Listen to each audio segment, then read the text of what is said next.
Okay. All right. This might be it. This might be the one. Okay, I can hear something. Okay, so I Well, think this is the one. look at my notification. There Johnny we Beane. go. There we go. We are streaming right now. Yeah. We're streaming. We're streaming. Sherman Callahan. Majestic. Symmetry. There you are. I see you guys. Here I am. I see you right there. Welcome, everybody. Johnny Beane TV. July 23rd, 11:07 p.m. Eastern, 8:07 Pacific. Starts now. It's Straturday night.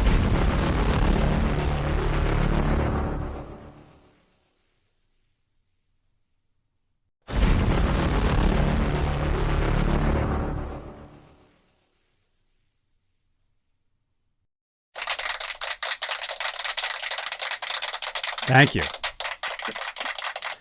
I couldn't find the other video. Oh, here it is. Okay, I'll play it. Here we go.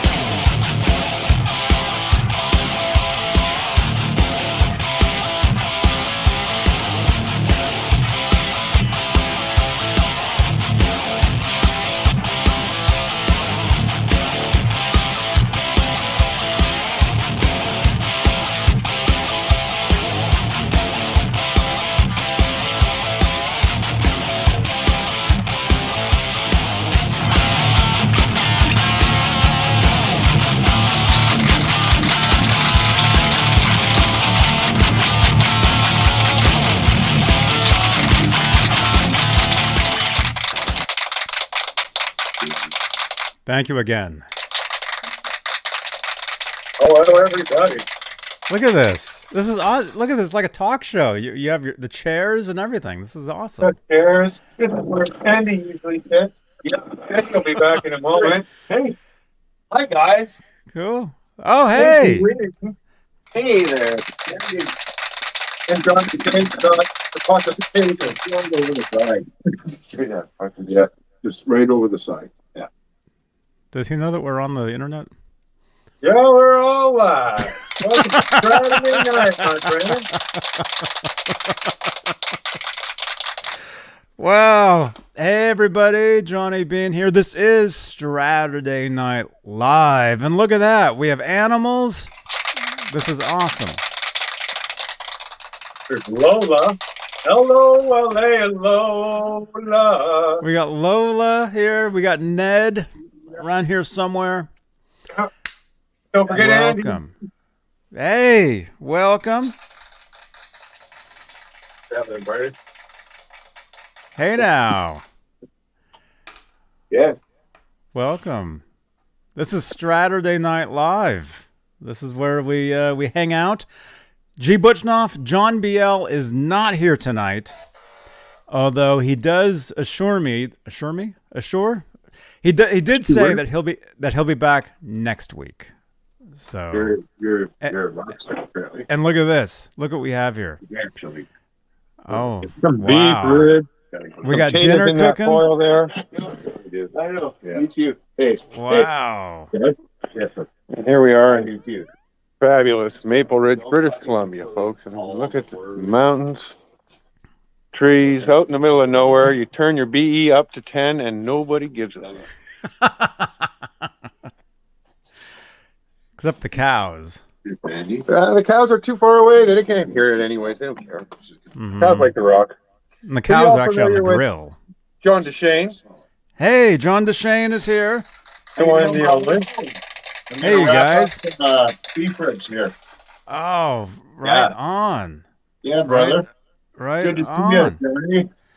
Oh, this is great. Hey. Hello. Hey, guitar man. Hey, you guys. Do this. There you go. There you go. But hey, let's make this an official show. Let's say hello to the top tier of channel members here on Johnny Beane TV, here on YouTube. We have channel membership. This channel is ran on channel membership, on donations, on luck. And the top tier of channel members are the executive producers. And they are, if I can find the right card, I got so many things here. I'm going to have to, there we go.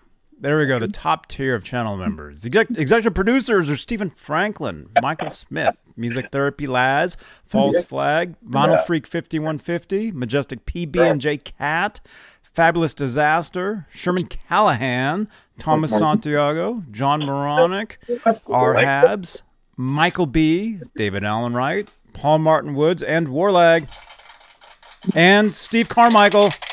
I got to put your name back on the card. Those are the executive producers, the top tier of channel members. So if you'd like to become a channel member, help support the channel and these shows, click the join button right below the 7 thumbs ups. Thank you so much. And let's see, if you'd like to help support while we're live, you can help out with super chats. If I can find that video as well. There it is.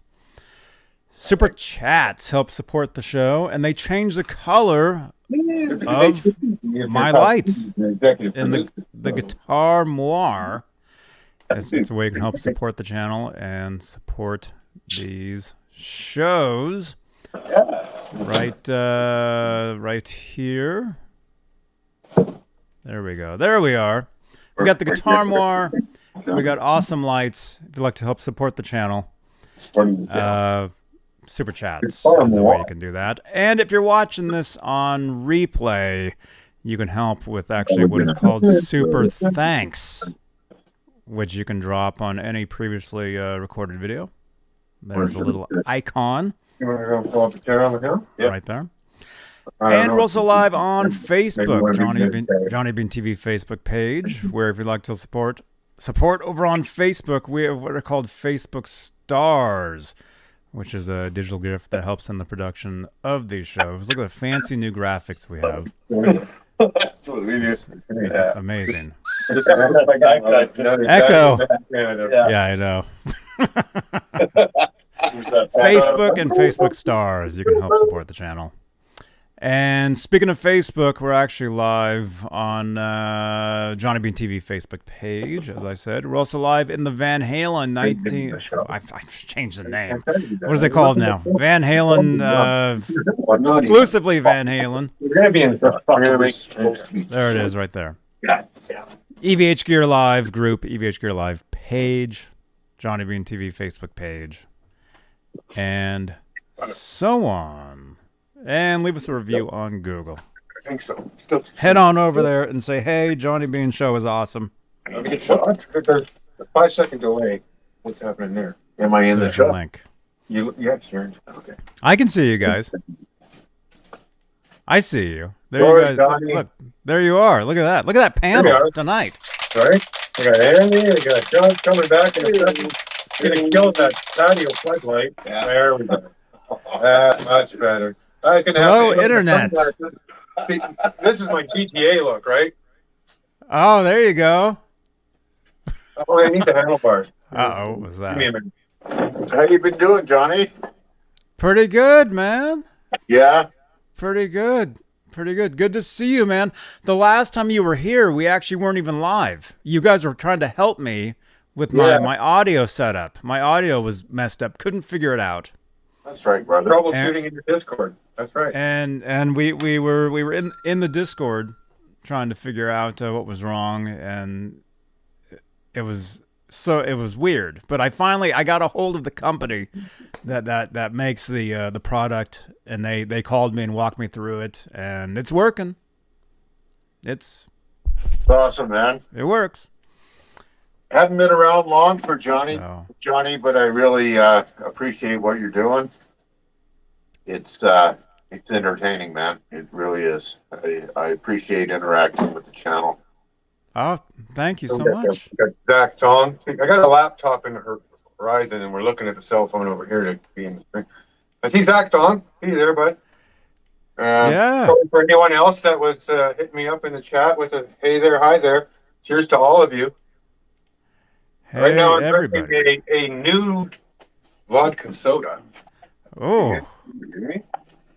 Yeah, so we're right on. Basically, no, we're really vodka and soda. All right. Ah. We got beers. We got 18-year-old Scotch, and we got George Clooney tequila. And you got this guy who's never been on YouTube before. And well, we're doing it in moderation, guys. So you guys are advertising, and we're in the middle of nowhere. No harm shall come to any people, animals, or things here. Good, clean fun. Hey, Johnny. Yes. I was thinking of just an idea. I mean, I started a channel a while ago, and it's a lot of work, and I've got life and kids and career and all that other stuff. But what would be really cool is if some of us guitar players who, done our runs back in the 90s and 2000s could get together on one of these live streams and maybe do a jam or break down some riffs together or something like that. Mm-hmm. So if that's something you're into, I'm super into helping. Shane, are you saying you'd like to play us some riffs? Yeah, we could go into the Friedman room after the cigarette. No, I'd like to. No, it's not even so much that because it's not a wank thing. Yeah, I know. But it's about sharing with the community and saying, you can do this cool stuff with the drop D tuning, or without getting too geeky, right? Because I mean, Rick Beato's got that covered. But something that's a little more involved in an Eddie Van Halen paint job. You know what I'm saying? Right. Definitely. That would be cool to do. If you're into it, I'm available to contribute in any way you need. Oh, right on, man. Right on. And we got Ned. Ned is here. He's here for the night. He was already out today for a few hours, so he is here for the evening. Away from Lola.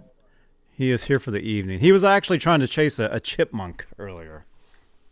The chipmunks are so cute, though. I mean, as far as little vermin go, the chipmunks got to have the racket on keeping rat with their tail. But is that because we watched Alvin and his brothers do the fucking Christmas special every year? Because they have a band.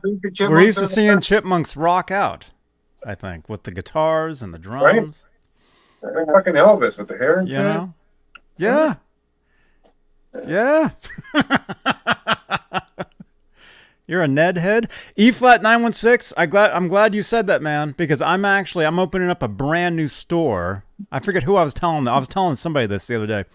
I'm opening up a brand new shop with merch, with T-shirts, caps, mugs, whatever. And there's going to be a Ned shirt available. So if any of you guys watch us in GTA, I know there's at least 2 of you out there. My shirt in GTA, I'm wearing a huge cat face, and so I'm going to make shirts like that, and it's going to say Ned. Okay, there you are, dude. Yeah, Majestic. I was talking to you about this. So it's going to be cool. So look for brand new Johnny Beane merch. Here's like some of the current stuff right here. There's some of the current merch. Thank you again to Cobra Kai Platoon for that graphic. But I'm going to have brand new shirts, brand new merchandise available very soon as well. So look for that in the very near future. Hopefully next week, if we can get that going. Question for you, Johnny. Yes. You showed your early ball Music Man a couple episodes ago. Mm-hmm. And the neck looks pretty road worn. Yeah. Does it play really well still, or is it a bear to deal with? The action is a little high on it, because the original bridge to that. See, anybody that's watching this, actually, do I have it available? It's right there. You want to see it? Here, check. Yeah, here, let's get it. You switched over to a Floyd, didn't you? Yeah. Let me grab it real quick. Yeah, man.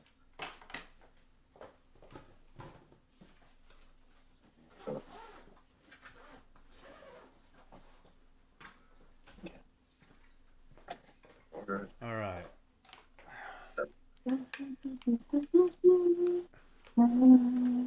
All right, this is it. Right here. Have you ever played one of these? Yeah, absolutely. You know what, Johnny?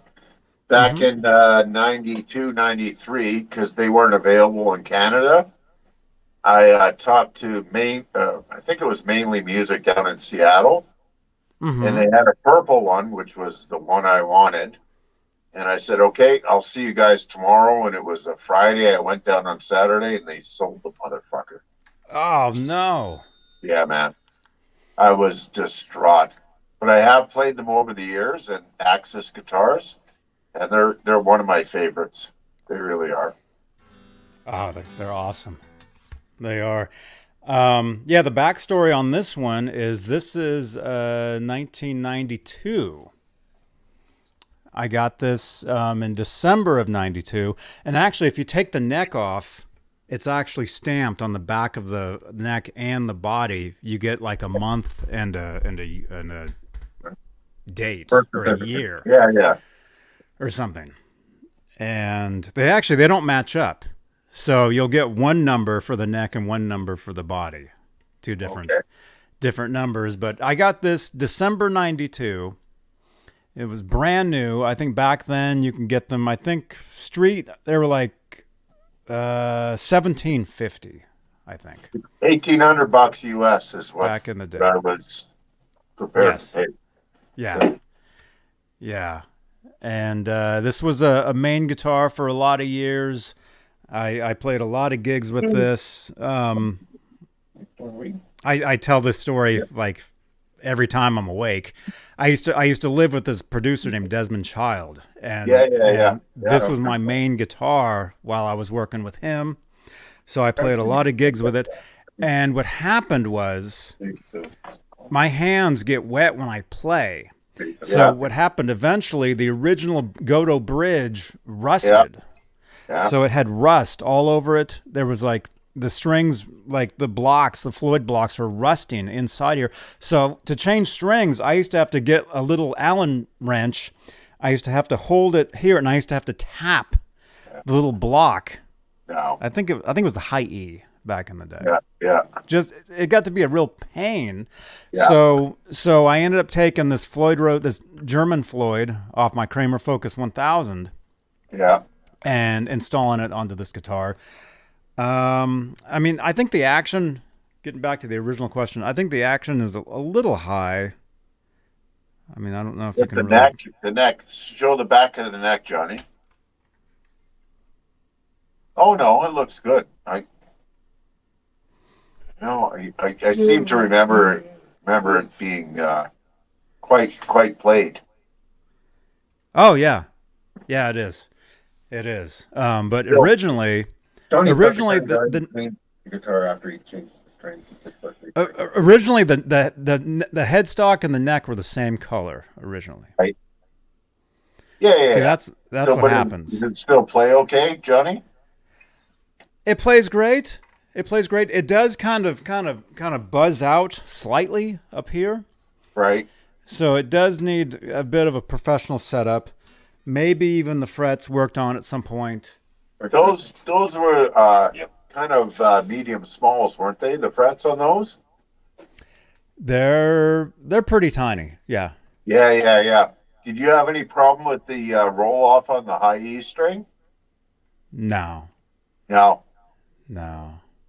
I actually, after that, Johnny, I had one built by a luthier in Toronto. I'm in Vancouver, so it's the other side of the country. Mm-hmm. And he built one, same shape, and it had the purple top like I wanted, but it was out of mahogany, and it had a bird's eye neck on it, and he had the actual digitized neck, so it was spot on, right? Mm-hmm. But I had Seth Lover PAFs in it. Oh, cool. Yeah. And it was my main guitar for 15 years.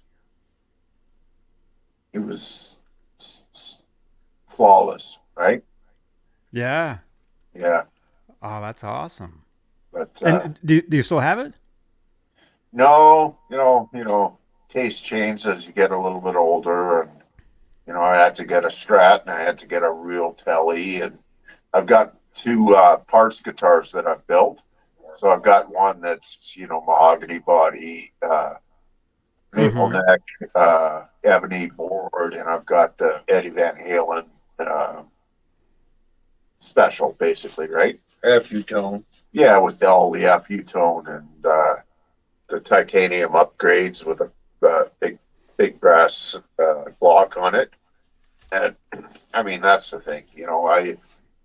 I idolized Eddie as a teen growing up. I mean, I'm 50, so in '86 when 5150 came out, I was like, "What is going on here?" And then I went back and I listened to all that stuff, and it was like, my God, I have to change my whole life. So I spent 10 years woodshedding all that stuff and trying to figure out the feel, and I'm the one and all that stuff. I mean, it was Oh, wow. just such a genius, right? And uh, Yeah. Yeah. So Hip Metalworks is asking, what's your main axe now? What's your main guitar these go grab days? it. My main axe now, and you go grab my purple or my. You want to head my into blue for a guitars. minute? We can go into the room. Well, I don't want to move We on. can just take this shit. It's a Seafoam Strat. It's got the old PAF in it, Fralin PAF with Mm-hmm. the FU tone bridge on it, and Actually, Oh, two cool. two Fralin. What are they called? The Strat specials on it, and it's Mm-hmm. unbelievable. And I've got the David Gilmour switching on it because I'm a huge Gilmour guy, massive Gilmour guy, right? Air conditioner. Oh, right on. Even more than that these days, right? Oh, As whoa. the fingers get older, I'm more about taste than speed, And I was actually playing today for J.K. House's jams and stuff, so I can still rip her up, but I'm more about the note Gilmore's. Yeah, note saying something to you. It's like I want to make you cry with 3 notes, 127. So I've got Mm-hmm. the hot Strat pickups in it, and with my BE 100, I've got my plexi channel set so it's edge of breakup, and then I've got a Klon, and I've got a blues breaker pedal in front of it, so it can do anything. Here it is. Yes. Apparently, this is number one for me. Can you guys see that? Yeah. Yeah. Right. So that's the FU tone bridge, and for the switching here, this is a Fralin PAF, so it's wound at about 8K. I've got the super switch in here, so I can cut this right into single coil, and then I can get all my Gilmour tones, right? All the way through. And then if I really want to get on my Gilmour, I've got this little mini toggle here, which will automatically throw on the neck pickup. Right? So I can get Cool. this one, that one, this one, that one type of thing. But I mean, at the end of the day, I mean, I never use that. I never do. I never use the tone controls. Tone controls are up full. Biggest thing I use is the volume knob, right? And my 5-way. I mean, Right. it'll do Mark Knopfler right there in number 2. You put her up all the way up. You got your SRV. It's just and I mean, the guitar's not worth anything. It's just parts. That's all it is. $grand. Right? But I mean, it's not your everyday wire fucking. And the frets are the Fender medium jumbo, so they're tall and narrow. Mm-hmm. They're great, right? Mm-hmm. I mean, I'm usually a 6100 guy, but these are fantastic. And the FE tone bridge has worked out well. D-Tuna, I'm of the opinion that they're disposable, and I've swapped them out on all my other guitars because they work for a while, then you reset them, and then they work for a while, and then after that they don't work. So, I do the old factor off here all the way down, so I can drop it, yeah, that type of thing. But that coupled with such a great amp that Dave made, the BE100 Deluxe, is everything, man. I can do absolutely everything. I mean, maybe not periphery type stuff, but I'm not into that. I'm an old man. Yeah. So, any of the Tool stuff, the King's X, all that, big heavy stuff, it's there. And it's like every time you turn it on, Johnny, it's like, come on.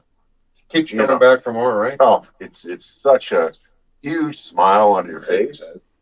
And I tried all the plugins and all the rest of it. And I mean, if we eventually go down this road where we're going to start sharing content, I've got the Captor X, right? So I run a load right out of my amp into my interface into Dave Friedman's cab packs, right? Mm-hmm. And it sounds ridiculous, man. I mean, the amount of diversity you can get, right? And I'm huge into that now, right? I mean, a lot of guys are metalheads and they turn it all the way up and they give her and that's it. But I mean, I'm a guy that's always been a volume knob guy, right?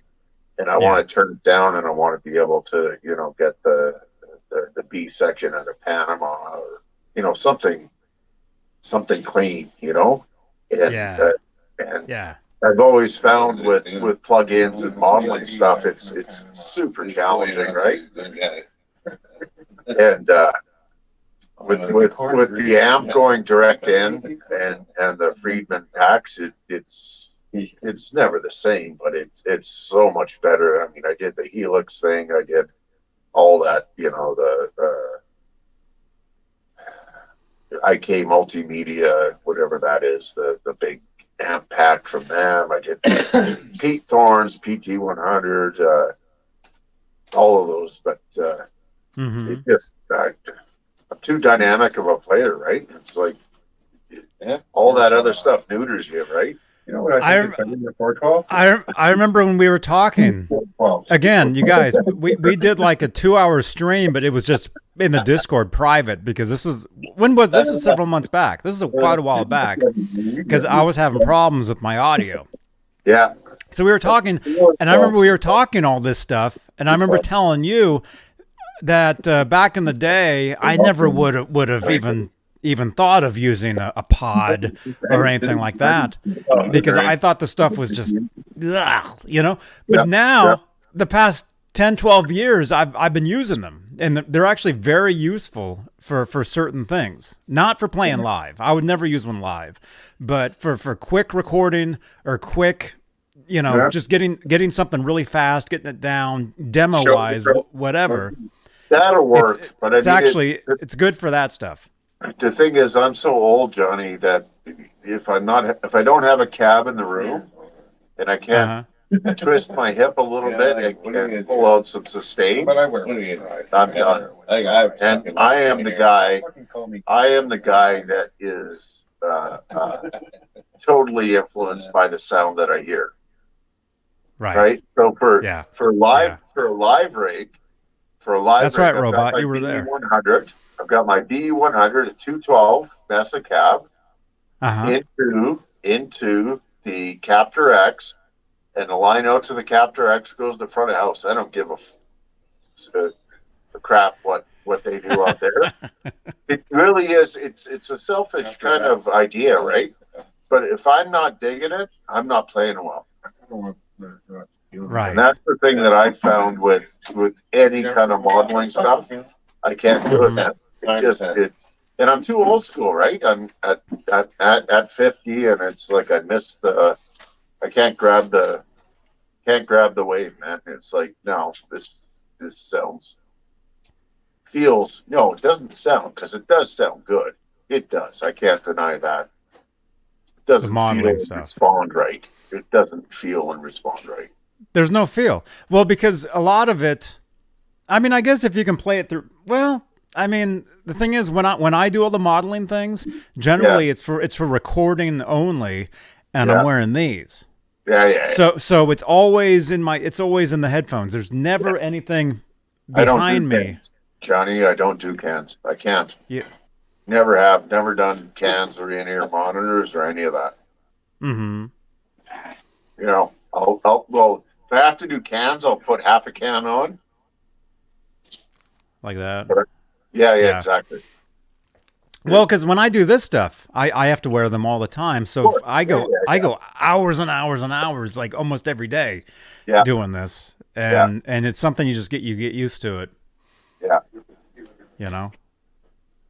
I mean, it's all the nuance and stuff, and you know, if you're in a Van Halen type of thing where you're, you know, jumping up and down the fretboard and all the rest of it, it's a little, I think it's a little easier to get away with, right? But if you're doing a Gilmore type of thing and you're hanging on a G note and you want it to start singing. Oh, because you're talking feedback, happen, right? Because you can't, with some of that stuff, some of it does simulate feedback, but it's fake.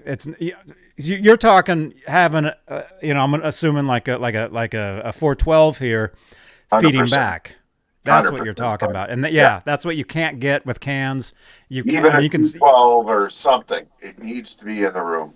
You know, we did like I did lots of gigging and touring back in the 90s, and we used to. I mean, this was the beginning of Turn It Down, because I mean, I used to run at 800 on 6, right, which is really loud. Wow, yeah. And the, you know, the sound guy would say, "Come on, dude," and I'm like, "Yeah, I got it." Was super lucky. I had a drummer that loved the guitar wash, so I would point it back to him. But we had wedge monitors, right?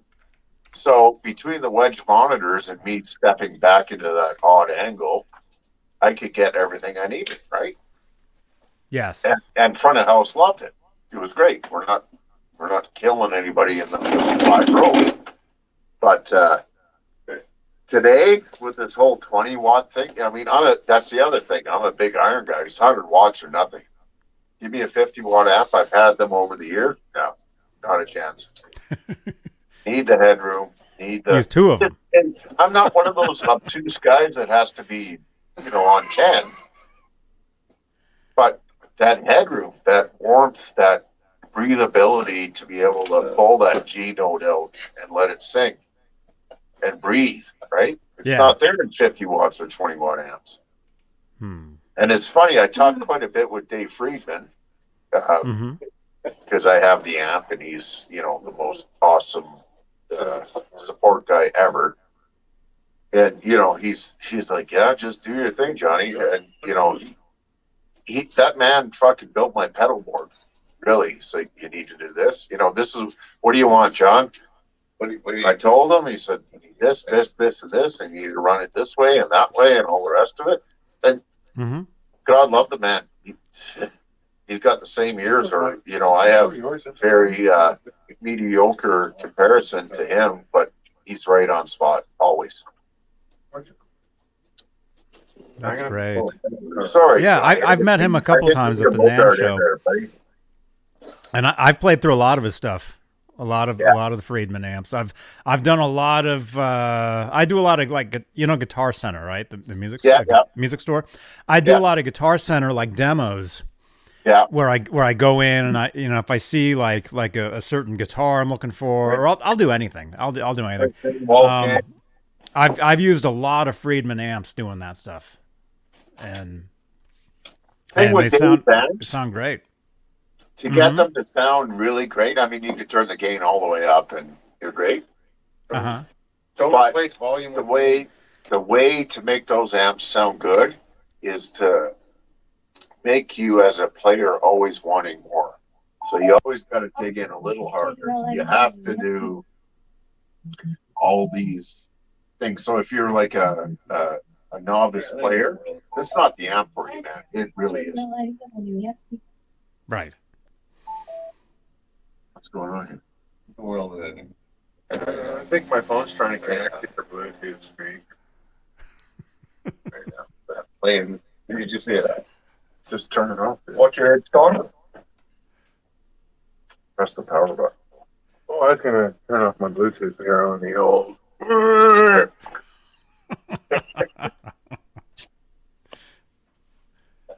Bluetooth. What phone are you using?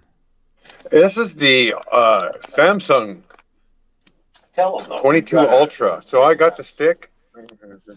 Oh. I never used the stick, but it's got the stick. It's like a Galaxy Note, but it's a Galaxy S22 Ultra. We have a kick-ass. Oh, it has a what do you call it? You mean stylus? Yeah. Oh, And cool. then John's got this killer Bose speaker. I mean, it's just like a freaking big soup can, but it filled the room like wow. So that was going beep boop because I was trying to connect to my Oh, yeah. But anyways, Johnny, what I was saying, you got me? Yeah. What a handsome looking is devil. the Friedman amps, especially the EL34 platform, Right. it's not an amp for casual players or weekend warriors, because if you screw up, it's gonna, and I mean it does it to me all the time. It shows you where your flaws are, right? It's that EL34 with, you know, if you have your gain set properly, it's they're not the easiest amp to play, but they sound so good. Yeah. It tends to be. You know, it's Yeah. like I kind of like when Ed came out with the 5150. I was one of the first guys in Canada that bought one. You kind of have to when you're playing. And it was great. I mean, it's so Sometimes, easy to play, right? Yeah. Because it gets so much gain and compression and all the rest of it. But I had to go back to Marshall, man. I just couldn't. Because, you know, it didn't matter if I played hard or if I played soft or if I wanted to pull that G note out. It wasn't there, right? It didn't matter how hard I hit it. And With the that's, you know, 5150? obviously it has a little more to do than 606s. But, you know, that honest plexi kind of circuit is, I mean, it's sought after for a reason, really. Mm-hmm. But don't give a, you know, like I said, a weekend warrior that, because they'll get frustrated real quick.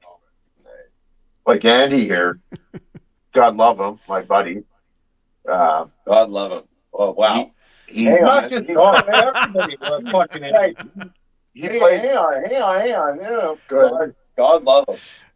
Okay? Go All right, ahead. let's highlight you guys. Look at you guys. Andy. So go ahead and talk, buddy. Say your piece. I can't play guitar worth shit like John does. John is he's a great guitar player. He's really good. You guys should If listen you want to feel what- better about yourself, Andy, I could plug in and play. No, it's okay. So my point, Johnny, is it's not like, oh, I'm such a great guitar player. Yeah, I just done it for fucking 35 years. Yeah, So there's a certain, you know, I did my 10,000 hours, so there's not much that I can't, you know, that I can't keep up with. Aside from the sheer speed. But yes, and also put stand- these guys on my stand happy guitars, shaking ass. and they're pulling them fucking sharp and flat and all the things are everywhere. And I gave the guitar to Andy. He played for 5 minutes. He's like, fuck it, I can't do it. But that's just my setup, right? Do you know what I'm talking about, Johnny? Or is that why you're laughing, or are you just laughing at my audacity to throw my friend under the bus? Well, believe me, I'm used to that. No, I understand. I totally understand. You know, when you have your certain gear, you got your stuff set up a certain way, you got your amp certain way. All You're four used. guitars, You're Johnny, used. Johnny, all four guitars still sound like shit. Oh my gosh. That's your opinion. Let's take the camera. Let's into the jam. booth, shall we? Let's go into the jam room. Let's everybody jam out. Let's see that. Yeah. I think we did some jamming with JJ earlier tonight, and I think we got the level so it's not clipping the hell out of everything. Oh, cool. Yeah. This is StreamYard, not WhatsApp, so it could be different. Are you good with JJ, Johnny, or is he out on the outs? No, JJ's brother in arms. He's good. Yeah, we love Awesome. JJ. Oh, yeah.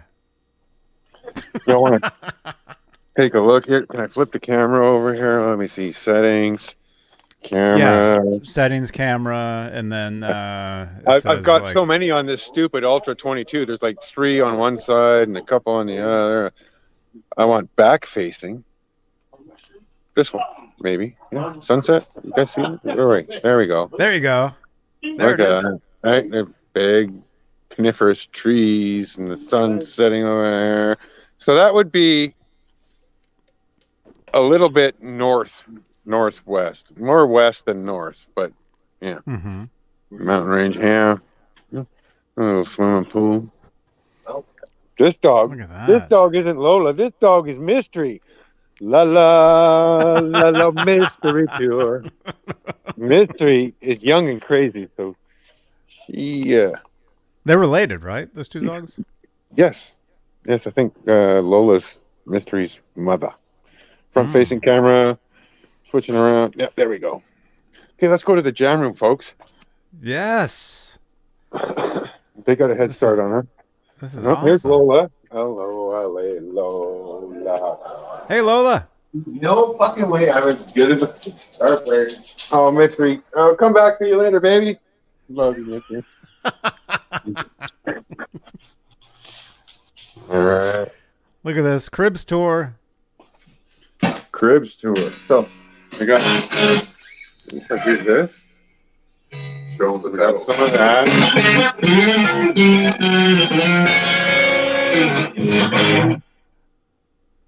Jam room. Pedals. A few. Wow.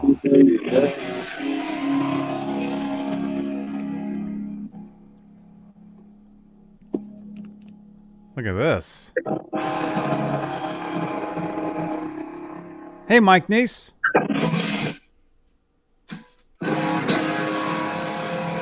Is that clipping, Johnny? Play it again. Yeah, I mean, kind of. I mean, it's kind of like underwater, but also kind of clipping. It's kind of weird.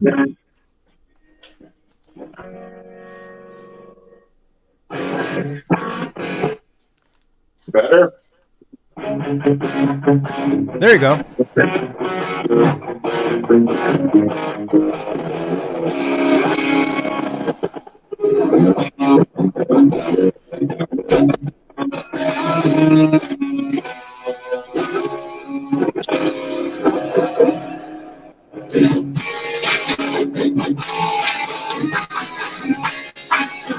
I guess I can't play much more than that, right? Oh no, you can jam out. 10 seconds. Yeah. You can play it. I'm not We gonna, can't play the official stuff, but any covers you can do, definitely. Okay, so no copyright nonsense? Nah. Nah, if you play it, it's cool.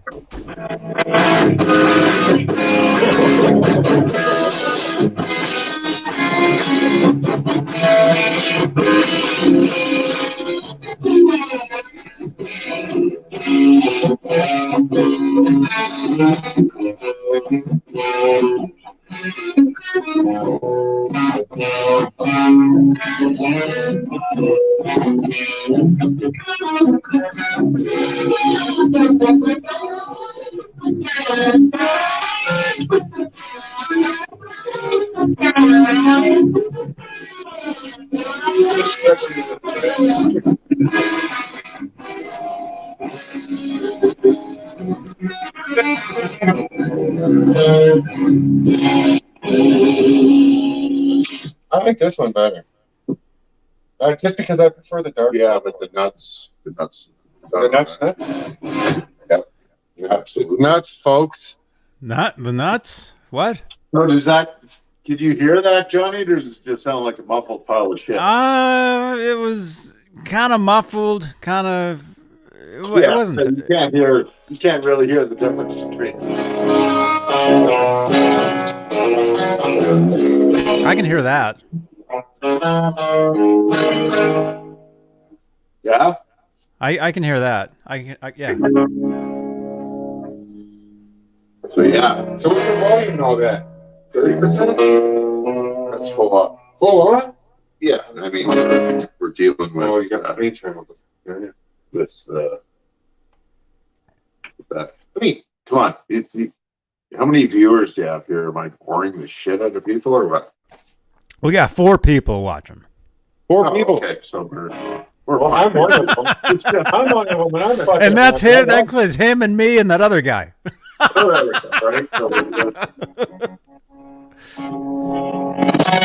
No, this is cool. We're doing more guitar stuff on the channel finally.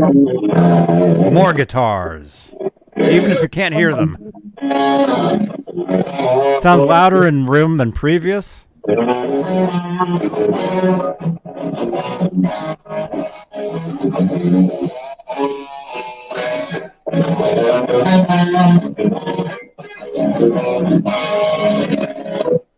Come on. There you go. You can't get better than that tone, man. And that probably sounds like garbage coming through there, right? Sounds real good where I'm standing. How loud is it in there?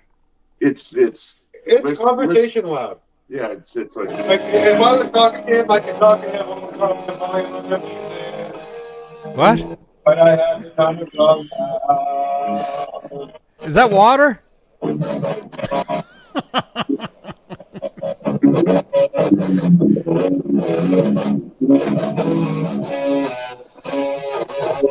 Actually, Trev, can you hear me? You probably can't hear me. Trev.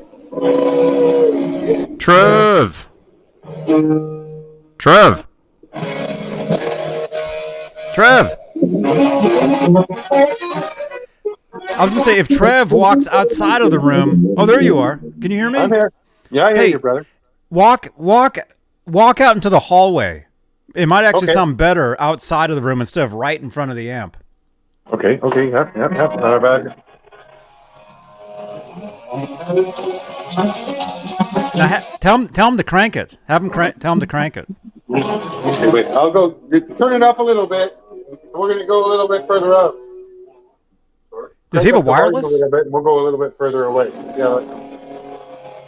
Hey, John Moronic. Johnny Moronic. There we go. Yeah.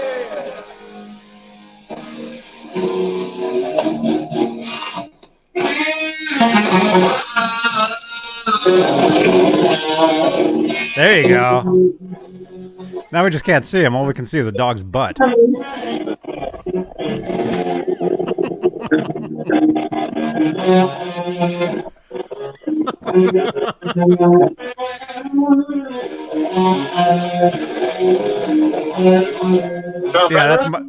Yeah, that's much better.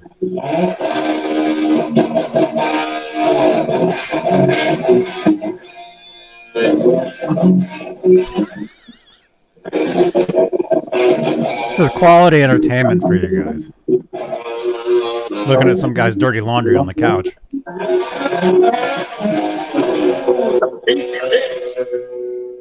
I'll be some tasty licks.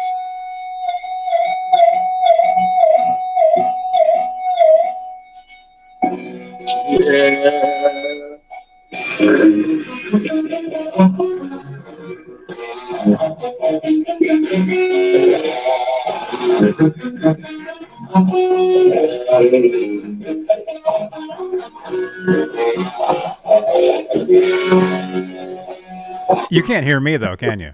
You can just hear that, huh?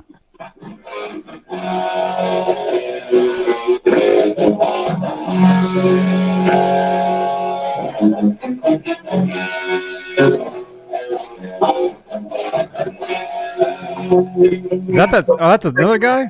Oh, that's that same dude that was outside.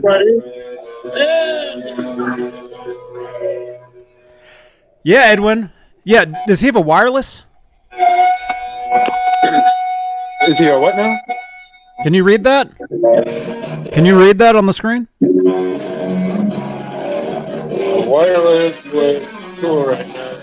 Well, I wonder how long his cord is. I mean, it'd be awesome to play outside. Hey, man. I want to hear that guy play guitar. That's the guy he was saying can't play. I want to hear him. How long's your cord, dude? Can you like stand outside in the sunset and play guitar with this? That's enough for now, guys. I'm too drunk. I'm making I'm too drunk, she said. ass of myself. Oh, you're doing fine, my lad. It's fantastic. No, Clayton James Hicks, sad. happy birthday to Slash. It's Slash's birthday, apparently. For sure, happy birthday to Slash. Happy birthday, Slash, if you're watching.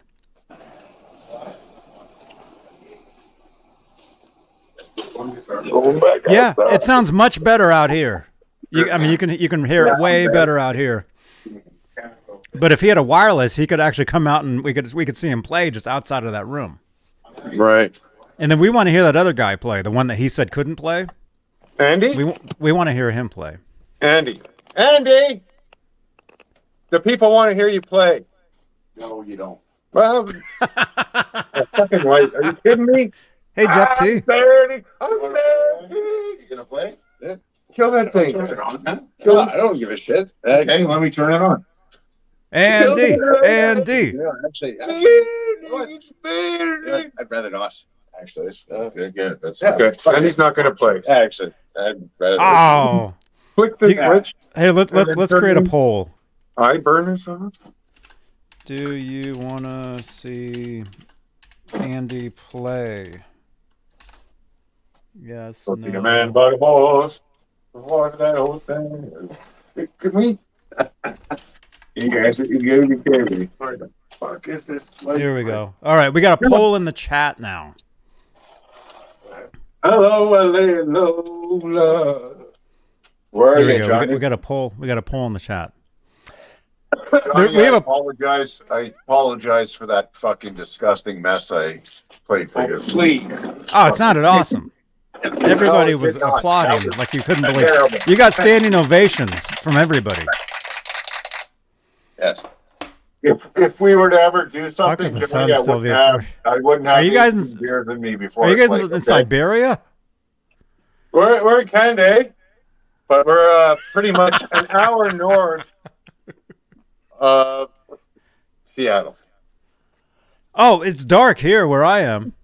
Yeah, well, it's not dark. It's in dark Seattle. here. You're in Soquel, brother? I'm in Santa Cruz. Where the hell is Santa Cruz? Santa Cruz is 2 hours south of San Francisco, where it is dark outside. Look at that. Okay. Yeah. We know it. You know, Johnny, back in the 90s, I took a trip down to San Francisco. I was Mhm. 17 years old. You can't be good shit. And we went to some clubs. We took this trick to No, I can tell you, man, that music changed my life. It was guys playing like Peter Gabriel kind of stuff. Yeah. When was That this? This was in the 90s. It was somewhere in San Francisco. It was in a really shitty area. I saw Peter Gabriel play live in San Francisco, No, actually. it wasn't Peter Gabriel. In '92, These guys that the took- WOMAD Festival, Golden yeah, Gate these Park. guys that took So and they did something. They had harmonizers going and everything, and it was life changing, my friend. It was. I Where mean, I was this? so old. Like on Haight Street or something? There was a stretch of Haight-Ashbury? clubs. There was a stretch of clubs that looked like it was in an industrial area. And we had a local tour guide, like a friend of ours, that, you know, this is where you guys got to go because you're rock guys. And the one place where that happened had 3 stages, Johnny. One upstairs, one middle, one downstairs. That's the Paradise Lounge. That's the Paradise Is it? Lounge, downtown San Is it? Francisco. Yeah, Yeah. that's what I used to play there. They had Oh, did different you? levels, different stages. Yeah. Unbelievable, Johnny. I went in there and, you know, different styles, even the ones that didn't appeal to me. Those guys were so pro, so good, so friendly. Maybe I was playing that night. No. Maybe you were, man. Maybe I talked to you, right? Yeah. I mean, these guys were on the level of, like I said, they were doing Peter Gabriel, Phil Collins kind of. Brian May. Yeah. Townsman. It was a number of people. It was really like super like musician-y shit, right? It was like everybody in the club was, they were drinking their drinks and stuff, and I was like right up front in front of the guitar player. Buddy was playing a Steinberger with a Trans-Trem on it, and he was using the hell out of it, man. Oh, man. That wasn't me. I wish that was me. I talked to the guy, and I'm like, dude. And he's like, yeah, man. Like, he was one of us, right? He was like, isn't that cool? He wasn't a uppity kind of guy or anything like that. And he gave me a bunch of his CDs and stuff. CDs were shit. The live show was just magic, man. And that I brought that back to Canada, and it was the benchmark for the quality that I had to put out as a original musician. And it was an eye opener, man. It really was. It was like, these guys are fucking pros. Do you have any memory of what the band was called? No, it was like a Concrete Blonde kind of vibe. Do you remember them? It might have been Concrete Blonde, actually. No, I saw Concrete Blonde, and they were wicked. They were unbelievable. What's her name? Player, man. I love the that singer. Who's the singer? The singer is actually friends with a friend of mine. Navapalooza or something. What's her name? Joanne Navapalooza or something. I think, yeah. That Mexican Moon album was just fucking unbelievable, man. Start to finish. Yeah, I mean, remember that. Sorry if it's not, rock and metal or whatever, but it was. This is more rock than metal here, man. It was great. Don't confuse me. Absolutely. If you haven't listened to it, Johnny, listen to Mexican Moon. I've probably heard it. It's well worth a listen, man. Do yourself a favor, force yourself to listen to it once through, and if you don't like it, which I guarantee you'll love it, then ditch it. But it's a seminal album for them. Concrete Blonde. I'm trying to find them. Search it up, man. Mexican Moon is the album. Now, can I preface that, Johnny? Yes. My wife and I used to spend 8 weeks on the Mexican Baja back in the 90s. So we would drink a lot of Dos Equis and lay out under the stars and listen to Mexican Moon. So I might be influenced by that experience. That's a beautiful thing okay. about music, though. It's always an association, right? You're always ready to regale yourself more.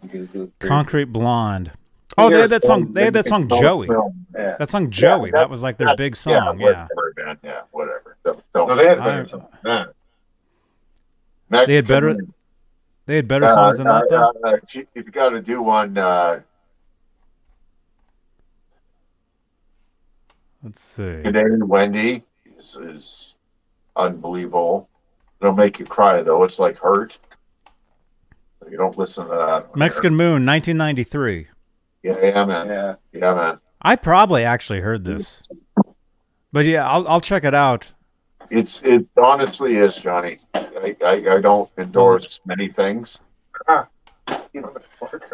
And if you don't like it, that's fine, because it's a little bit thank you, Mark. Polarizing. Jonette. Yes, Jonette. yes. She's Jonette, a friend of a friend of California. mine. Yeah, I know exactly who she is. She's a great chick. I talk to her sometimes on Instagram. Mm-hmm. She's the coolest chick ever. She really is. She's like 110 years old at this point. She doesn't give a shit about anything. It's like I told her how much I love that album, the Mexican Moon album, and you know what she texts back to me? She said, because you were probably in your 20s and it was a piece of time that was really impactful for you. Absolutely. Like, really? Like, who is that honest?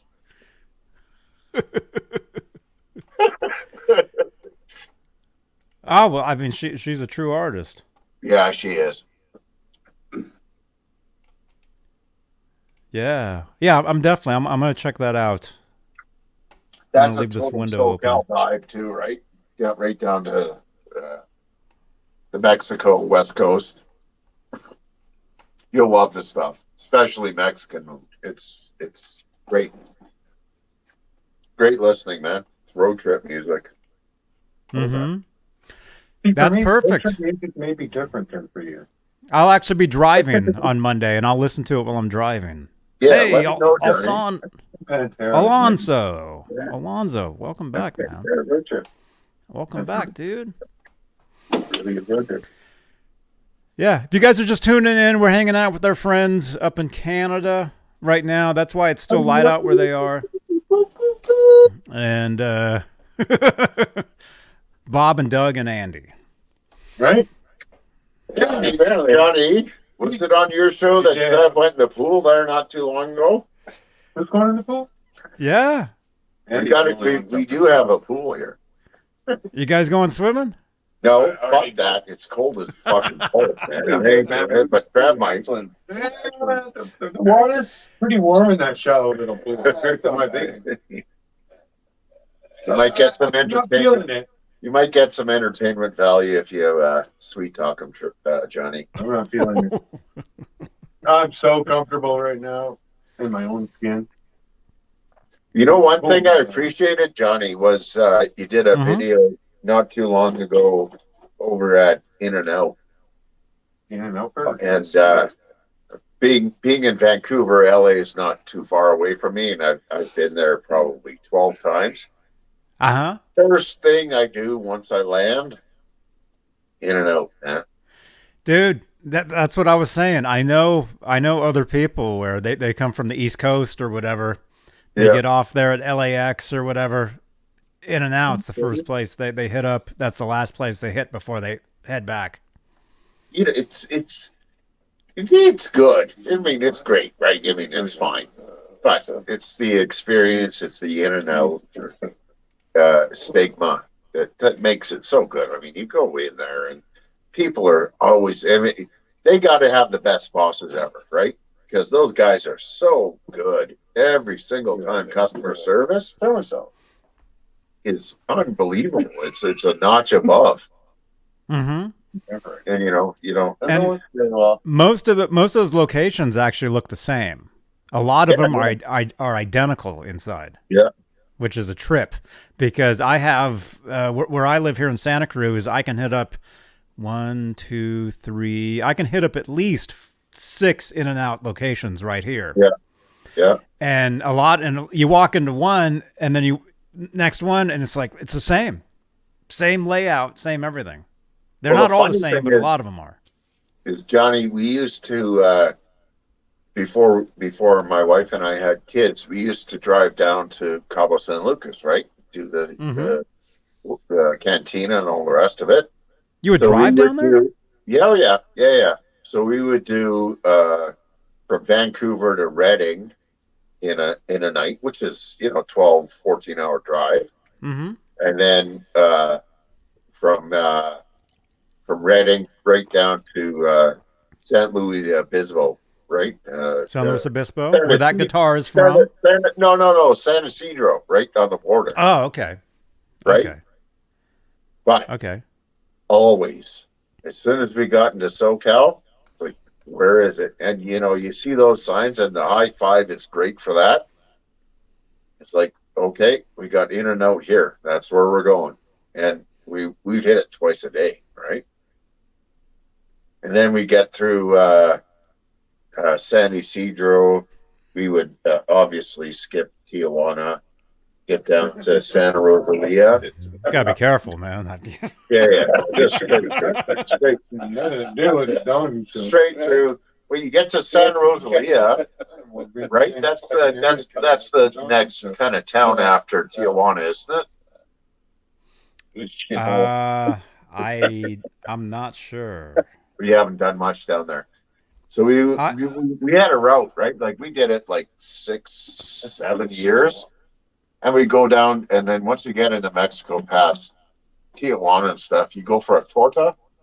You ever hear of that? Heard of some? No, but look at this. Here's In-N-Out Burger. I mean, a lot of them are pretty identical. Yeah. The insides. I mean, like I swear I was actually at that location right there last week, but I probably wasn't. That looks exactly like the one I was at, where somebody spilled the ice cream. Was that the one you were watching when they spilled the ice cream and I was filming it on the ground? No, there was one where you sat there and you enjoyed a burger and you went up and you had I think it was an orange pop or something. You went up and got another one before you hit the road. Oh. Yeah. Yeah. You enjoying the fucking burger and talking to us. It was awesome, man. I really enjoyed that episode, actually. Oh, I'm glad somebody did. No, yeah, fuck, whatever. I'm not going to do it again. I'm glad somebody enjoyed that because I'm going to do it again. Yeah. Let me make a video of me eating hamburgers. How would you like that? We caught some beef ribs on the grill. Don't forget about that. Yeah. No, it's Johnny. Keep doing what you're doing, brother. It's. Thank you. If I was in a different movie, I would be doing what you're doing. If I was cast differently. I can't. I've got kids. I've got life. I've got a mortgage. I've got all this other nonsense, right? Mm-hmm. But I live vicariously through you, and I appreciate because I can totally see your determination. You got a plan. I don't know what it is. But you have a plan, and you're rigid, and that's not a bad thing. I mean, you've got an idea of where you're going, and I appreciate that. As a guy on YouTube chats, I mean, I listen to Ben Coombs and I listen to Pete Thorne because I like the tech talk and Dave. Mm-hmm. You don't talk, Mm-hmm. but you're a guy that can pretty much encompass everything, but you have a vision. And like I said, I don't know what it is, and if I can help you out in any sort of way, I'm happy. If you could tell me what it is, that'd be awesome. Yeah. No, I mean, I'll tell. I'm a player. I'm a good guitar player. I think you know that. We heard you. It sounded great, man. No, that was fucking embarrassing. I apologize for that. But it's you're a guy carrying. Saturday night in Canada. You're a guy carrying the torch. Is kind of what I see, and any kind of support I can give to you, I appreciate it. Just you eating a burger, it was like, yeah, I was there with you, man. I remember the times I landed in LA and I didn't have time for fucking anything, but I went to In-N-Out and I had a burger, and Mm-hmm. you kind of touched on that and reminded me of that, and I felt some nostalgia for that, and it was. So you're doing something right, my friend. You really are. Well, thank you so much, man. Oh yeah, where's the applause? I'm not. No. Not trying to suck your dick or anything, dude. Well, hey, by the way, the votes are in. As channel member John Moronic says, the votes are in. We want to see Andy play. Votes are in. Okay, let's do it, man. Hey, give her, man. They'll never see you again. You'll never have a YouTube personality. I know you. I don't. This is my YouTube personality right here, right now. Yeah. Right? So, I will make this happen if you guys want. But just to give a little bit of background, I'm the most sober person here. And Fucking Andy, he said. no, I didn't Wait, say that I again. was sober. Hang on. I did not say I was sober. I'm the most. Sober. So these two fuckers have been eating magic mushrooms. Psilocybin. Not Matt. Oh, I'm sorry. Magic mushrooms. Not magic mushrooms. No, they're just mushrooms, aren't they? Yeah. Shiitakes all day. I hope you didn't find them out in the yard. Magic. And then on top of that, Magic mushrooms. and then on top of that, they've been smoking our legal cannabis Legal. and It's been legal drinking, here. drink, and also been drinking everything that I've been drinking Tequila. Everything in your fridge. at the same I rate. still kind of So, want to see this. The bartender, the motherfucker. so we will put Andy on, but if he sucks, it's not his fault at all. Actually, this is YouTube, so if he sucks, that's even better. You can do like Rockin' in the Free World or something like that, right? Rocking the free world. Yeah, you can rock Yeah. Yeah. Tom Petty. Okay, 20 let's seconds of your Tom talking. Petty. Let it Yeah. go. Let's do something. Come on, Andy. Come on, Andy. Andy. I'm up for this. Everybody in the chat, say Andy. I want to see the whole chat say Andy right now. Everybody The whole chat. Ooh, Andy. There we go. Whole chat. Andy. Everybody say Andy in the chat. I want to see that. Yeah. Can you guys If see the not, chat? then we won't do it. You guys can see the chat, right? Do you guys have? Are you watching YouTube right now? Uh-oh, what happened? No, I'm Some- not. Whoa. Are you guys in a studio? Oh, see, look at the chat. Can you guys see the chat? Everybody in the chat say Andy. We got 41 people here. Andy. I want the whole chat to say Andy right now. Hey, Julia Baldessari, good to see you. You get to be fucking Rocky Balboa, man. Let's do it. Everybody, Andy. I'll bring it. Yep. I think we went for a piss first. Yeah, he's trying to go through the fucking air Don't fucking conditioning go window. in there. Got to go the long Johnny, way. I you know what? That's one thing. Guys. I've got a foul mouth. I apologize.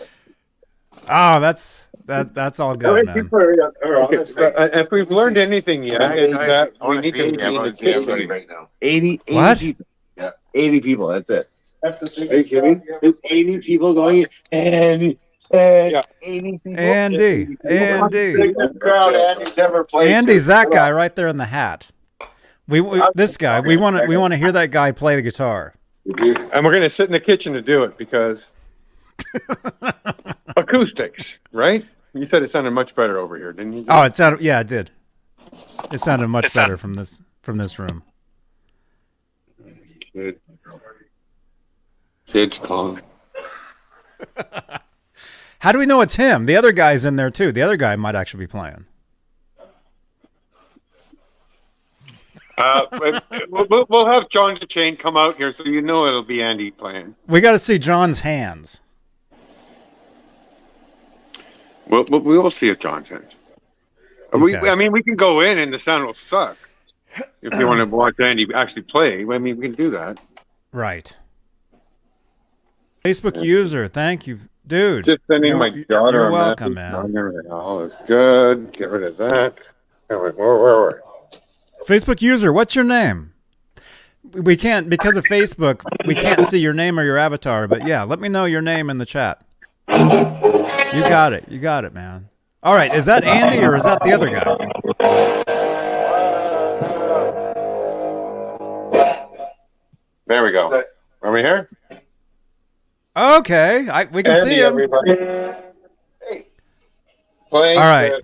the Telecaster. That was his choice. He had 4 guitars to choose from. That's the one he picked. Yes, I like this one. If it goes.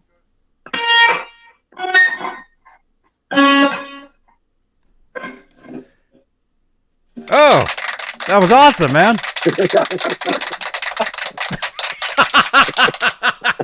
Johnny, you really cheapened the classic show thing.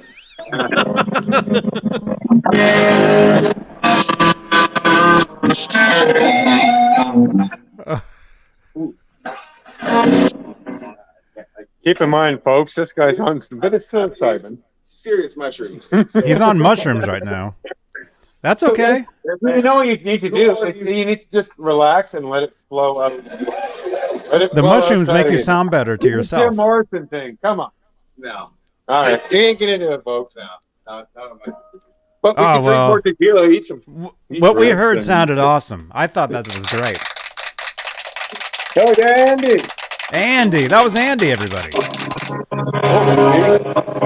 He got shy when the camera was closed. Now he's playing, right? Nope. That's Oh. John to turn this way. There's Andy. Right on, man. See, John Shane can't help himself.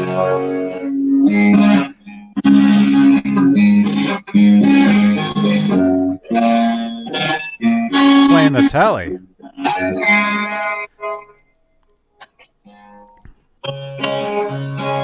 Let's see the bathroom. What's the bathroom look like over there?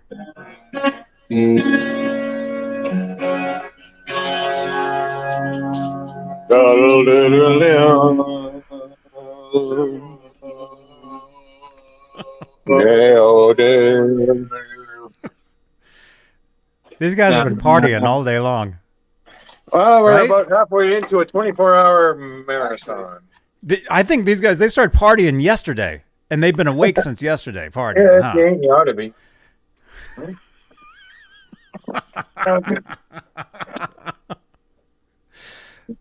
Wow. Oh my God, 80, all of you. Jesus Christ. You guys didn't. You made me feel like Smurfy. You made me feel like there's gonna be like a lot of people watching. Camera's too hot. Actually, This video will get thousands of views.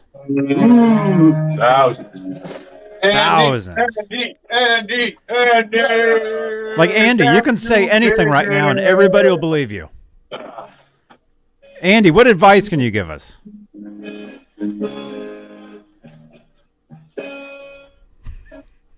Don't stop believing. Don't stop believing. Hold on to your feelings. Don't start believing? Never. You gonna go down there? Never. Ever Julia stop. says party on. Don't ever stop believing. Believing what? Hold on to that feeling. Oh, wait, are those lyrics? Maybe. Is it? Oh, it's a poem. Oh, fuck it. It's a haiku.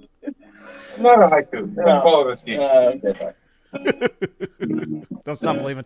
You know, Journey's from out here, right? Yeah, Sean. Chase, Where? Trace from where? They're from here, Bay Area. That song "Lights" is about San Francisco, right up the street from me. Okay. Live from Johnny Beane. It's Saturday night. That's right, filthy. Oh my gosh. Yeah. Did you guys hear John DeShane on the guitar? You can't put it down now. Yeah. He's shredding. This is where things get Most good. of the band. He's shredding. You go into Yeah, that. they fired half the band, didn't they? I'm actually his boss. So like, You notice how the stairs kind of look like Yeah, Journey's awesome, Julia. I mean, they're Journey.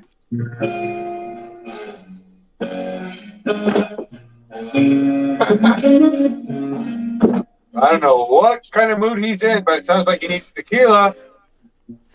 And ribs. No tequila. Are you guys gonna eat those ribs? Oh yeah. he just like eats like heavy food. Well, we got the potatoes on there though. Yeah, we got some potatoes. What happened to your salad? Oh, Salad sideways. no, it's sideways. We're not going to talk about the potato stuff. No. We got some macaroni salad. We got some potatoes on the grill. There, go with those ribs. And you know, we could probably eat them now. We could eat them in an hour from now. That's the beauty of barbecue. It's just sit cold, wait for it.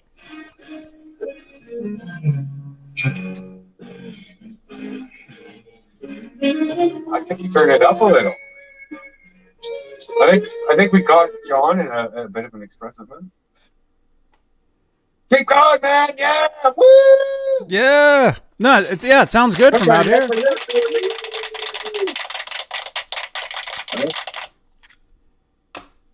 Sounds great. Does See, Andy, you could have stayed in that room and we would have thought that was you.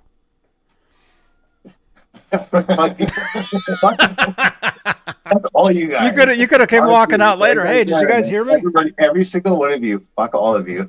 And I hope you rest the hell easy, knowing that I don't give a fuck about any of you. Like I never did. I never will. I don't give a shit. Oh my gosh. You like cats? Ready, everybody. Yay! Ned. Ned Templeton. Ned Zeppelin. That's that one. Ned Zeppelin is here. Merch coming soon. Ned t-shirts. Right on. Ned is, I think, 3. How old are you? How old are you today? 12, 18. You're 18? The worst age. Do you have an 18 year old? My daughter's 20. Oh, fuck. Sorry. I wish I was 18 again. I don't know. If I can, sorry, I'm sorry, yours. I'm sorry, guys. Knowing what I know Yes, now. but fuck you, yes, every. Fuck you. I wish I was 23. 23? That was your magic age? Yeah. See, for me, that would have been 92. 94 was a special year. I always bookmarked 1994 as a fantastic year. We had the Ranger, the USS Ranger aircraft carrier in the harbor here. And 1994? What about 94, the summers were beautiful. 1984 was like the year. 84, I was 15, and I was still not even here yet. I was in Alberta. Johnny, Yes. how censored do we have to be here? Censored? Well, you got to keep your pants on, if that's what you're asking. Can I talk about what was great about 23 or not? Would you like Sure. it? 23 was the year of me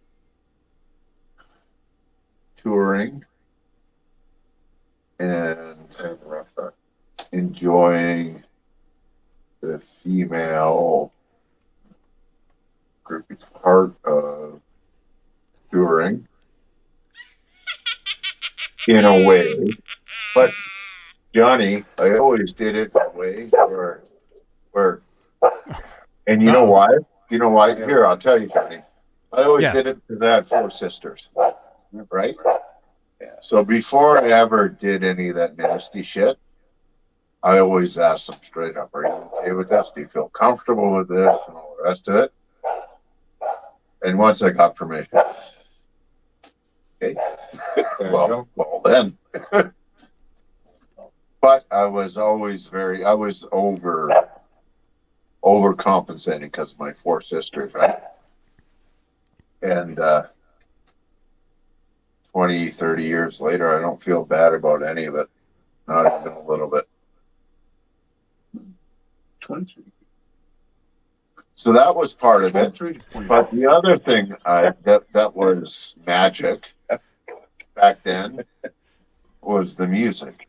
And when I would be playing with my band members, and there was my last band, we had 2 guitar players in, and we got into such a groove, man, that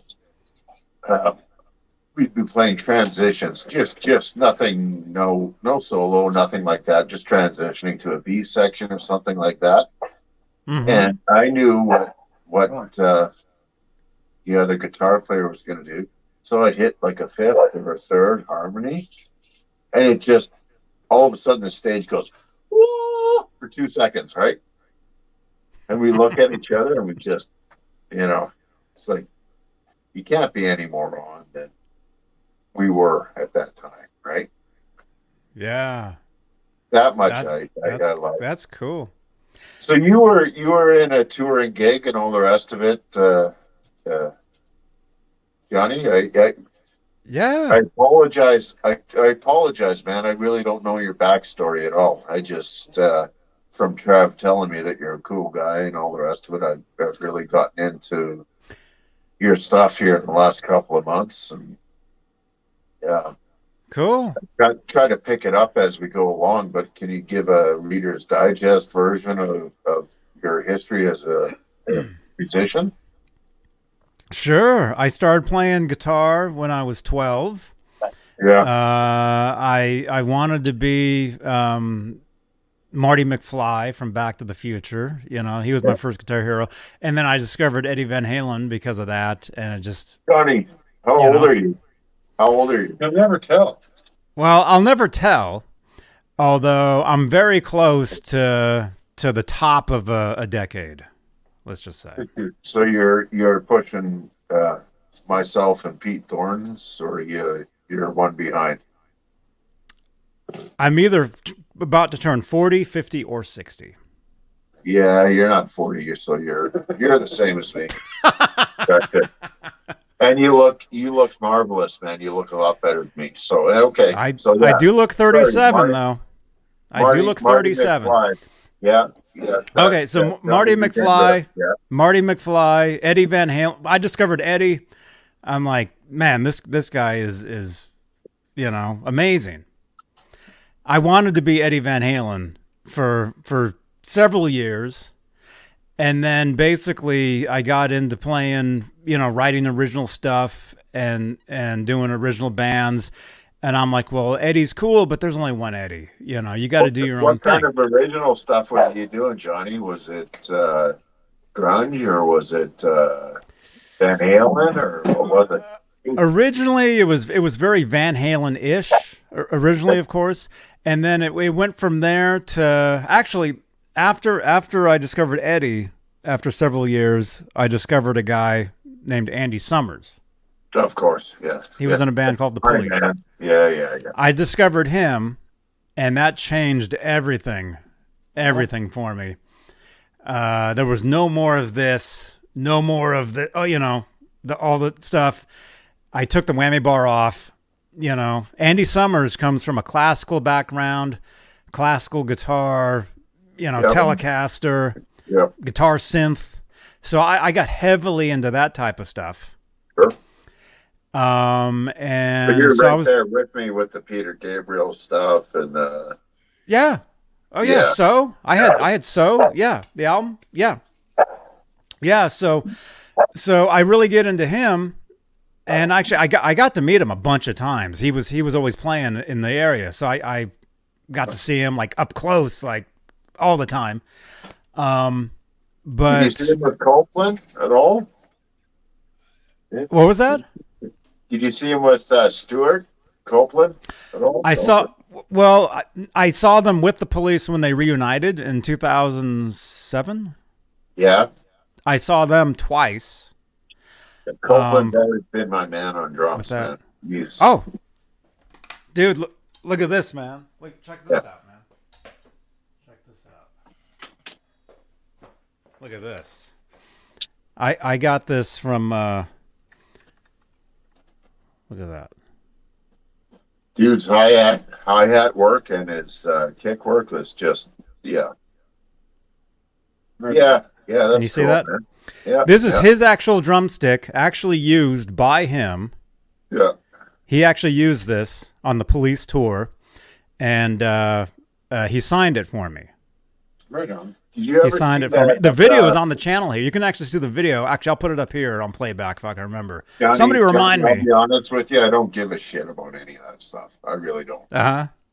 Yeah, but did you see him on the 83 tour or 84 tour?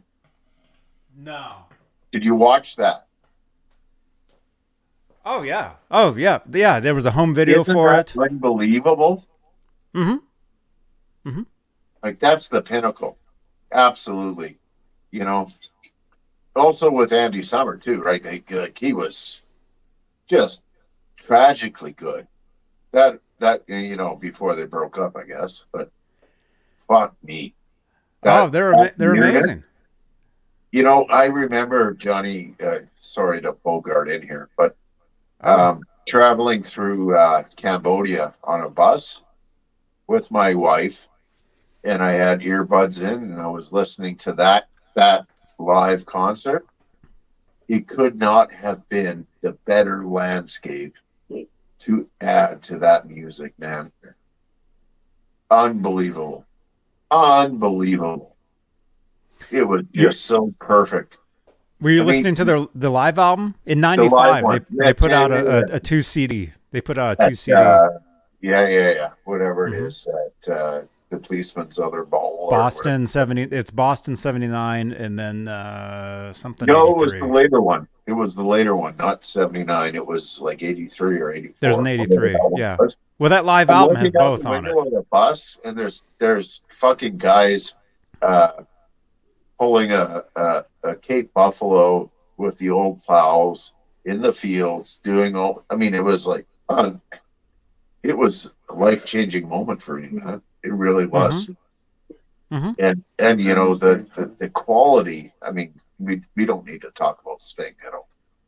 But I Who? mean yeah, exactly. The quality of Stewart on the drums and Andy they were unstoppable. I mean, Yeah. hey, they were even tighter than Van Halen, and I hate to say that on this particular thing, but I mean, they were such in the groove, man. In the pocket, right? I mean, you couldn't put a metronome on that stuff, but it was perfect. Stuart Copeland is a metronome. Yeah, He's actually 20 metronomes, all in different different timings, all at once, but they're all perfectly in time. Stuart Copeland is your classic drag in the chorus or drag in the verse and push on the chorus. He's totally that, but it's seamless, man. Yeah. Anyway, sorry, man. Go back to what you were saying. He's great. Yeah. So So you heard the police and it changed your life. Changed everything for me, and I'm glad. Otherwise, I'd be here trying to be Eddie Van Halen, you know, at 40. No point. It's not happening, you know. No point. You know. So yeah, so I discovered Andy Summers. I got to meet him a bunch of times, got to hang out with him and just talk with him about music and guitar and stuff. And I was actually on a show with him. That's how I started this entire YouTube thing. I was actually on a show with Andy Summers on the internet before I started doing this. That's how this whole thing kind of started. But anyway, so I discovered them, and then where things kind of changed for me was I get a call one day from a band saying, "Hey, we're working with a guy named Desmond Child. You know, we're working with this producer. We're looking for a guitar player. Come on out and hang out with us and jam and whatever." So at that point, Johnny, were you a shredder? Were you Yeah. I mean, I was, but that's the thing though, is I mean, when you say shredder, do you mean like some sort of Yngwie type of thing, or? What I consider a shredder is a guy that can play what he thinks. Okay, yeah. I would just play Whatever popped in your head, you could figure it out in 2 seconds and sort it. Yeah. Yeah. So anyway, so I end up moving to Miami, Florida, and moving in with this guy named Desmond Child and working with him, recording, playing gigs, you know, all this stuff. That's before he was Desmond Child? Well, that was actually after he was already Desmond Child. This really? was 20 years ago. So he was already known for Bon Jovi, Aerosmith, Cher, all that stuff. He saw something in you, or is that what it was? A thing, or what? Well, I don't know. Next time I talk to him, I'll ask him. Because he needed a roommate, or did he move in with you because it's like, dude, we got to work together? Or did you love each other? You did work together. Basically, I didn't actually live in his main. He had 2 houses. Oh, okay. He had his main house, and then he had a house just a block away that he was making into a recording studio. I lived in a room in there. Actually, the bass player lived in the other room. Okay. So anyway, so you know, I'm working with him, learning, you know, meeting meeting rock stars, all kinds of, just stuff people just can't even, most people can't even imagine like this. Must have been intense, man. A day in a Yeah. beer commercial. Yeah. It was, well, it wasn't literally in a tent, but it was, no. Yeah. So anyway, so I've done some things, I've toured, I've met people, I've done a lot of things that a lot of people can't even imagine. So, Johnny, did you moved into Desmond's house because of opportunity, or did he want you there, or what was the deal? It was an it was an opportunity. I was So then recording he took you under his wing? I was recording guitars on demos that he was writing. Okay, there we go. Yeah, I didn't know that. So and then after that, Yeah. what, he produced your band, or he was producing the band. He was like a mentor type of thing. what kind of stuff were you playing at that time? It was there you are. I think we actually talked when we were on that Discord private call. We actually kind of talked about this already. It was kind of like Creed, like right before Creed. Okay, yeah. So drop D, nice riff. So basically, when Creed came out, it kind of like ruined like what we were kind of like hoping to do. We were looking to be Creed before Creed happened, and then when Creed happened, it was done. And you didn't have a douchebag singer. That's kind of what it was, I think. Maybe. Yeah. I don't know. That's cool. Yeah, I don't know. Get embarrassed for that, man. That But was good riffs. yeah. So I was basically, I grew up wanting to be Eddie Van Halen. I discovered Andy Summers, but I mixed that up into playing, kind of Pearl Jammy type of, it was just off. It was after grunge. Well, 1998, Well, you know what's 99. funny, Johnny, is my best buddy, who's like an absolute ripping guitar player. Just Andy? Oh, no. Fuck you guys. No, outstanding, right? He's just. Get your t-shirts now. Yeah, he's Me too, Andy. Chris is so naturally gifted, and he didn't do the family thing, so he put all those years into playing. Mm-hmm. So he's that good. He's like stupid good. But he said to me, he's like, "Yeah, man, you should play in a Chevelle type of band." I'm like, "Fuck off, man." But then I thought about it. A Chevelle? Being ready. Chevelle, yeah. It's like, you know what? I write those kind of riffs, actually. Yeah, you were right.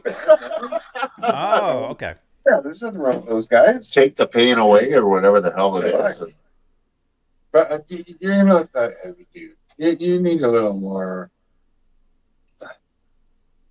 You want to move us. Yeah. You want to move us with your Yeah. You need to go more the Andy stuff. Oh yeah, but if you put those riffs, and I mean, this is the other thing, Johnny. I don't know where you're going with your channel. I know that there was some big fucking bullshit that happened, Hopefully up. which I'm not into. I don't care. I have nothing. Me too. Nothing to do with. I don't even know either, man. See, Yeah, I've been yeah, doing yeah. this.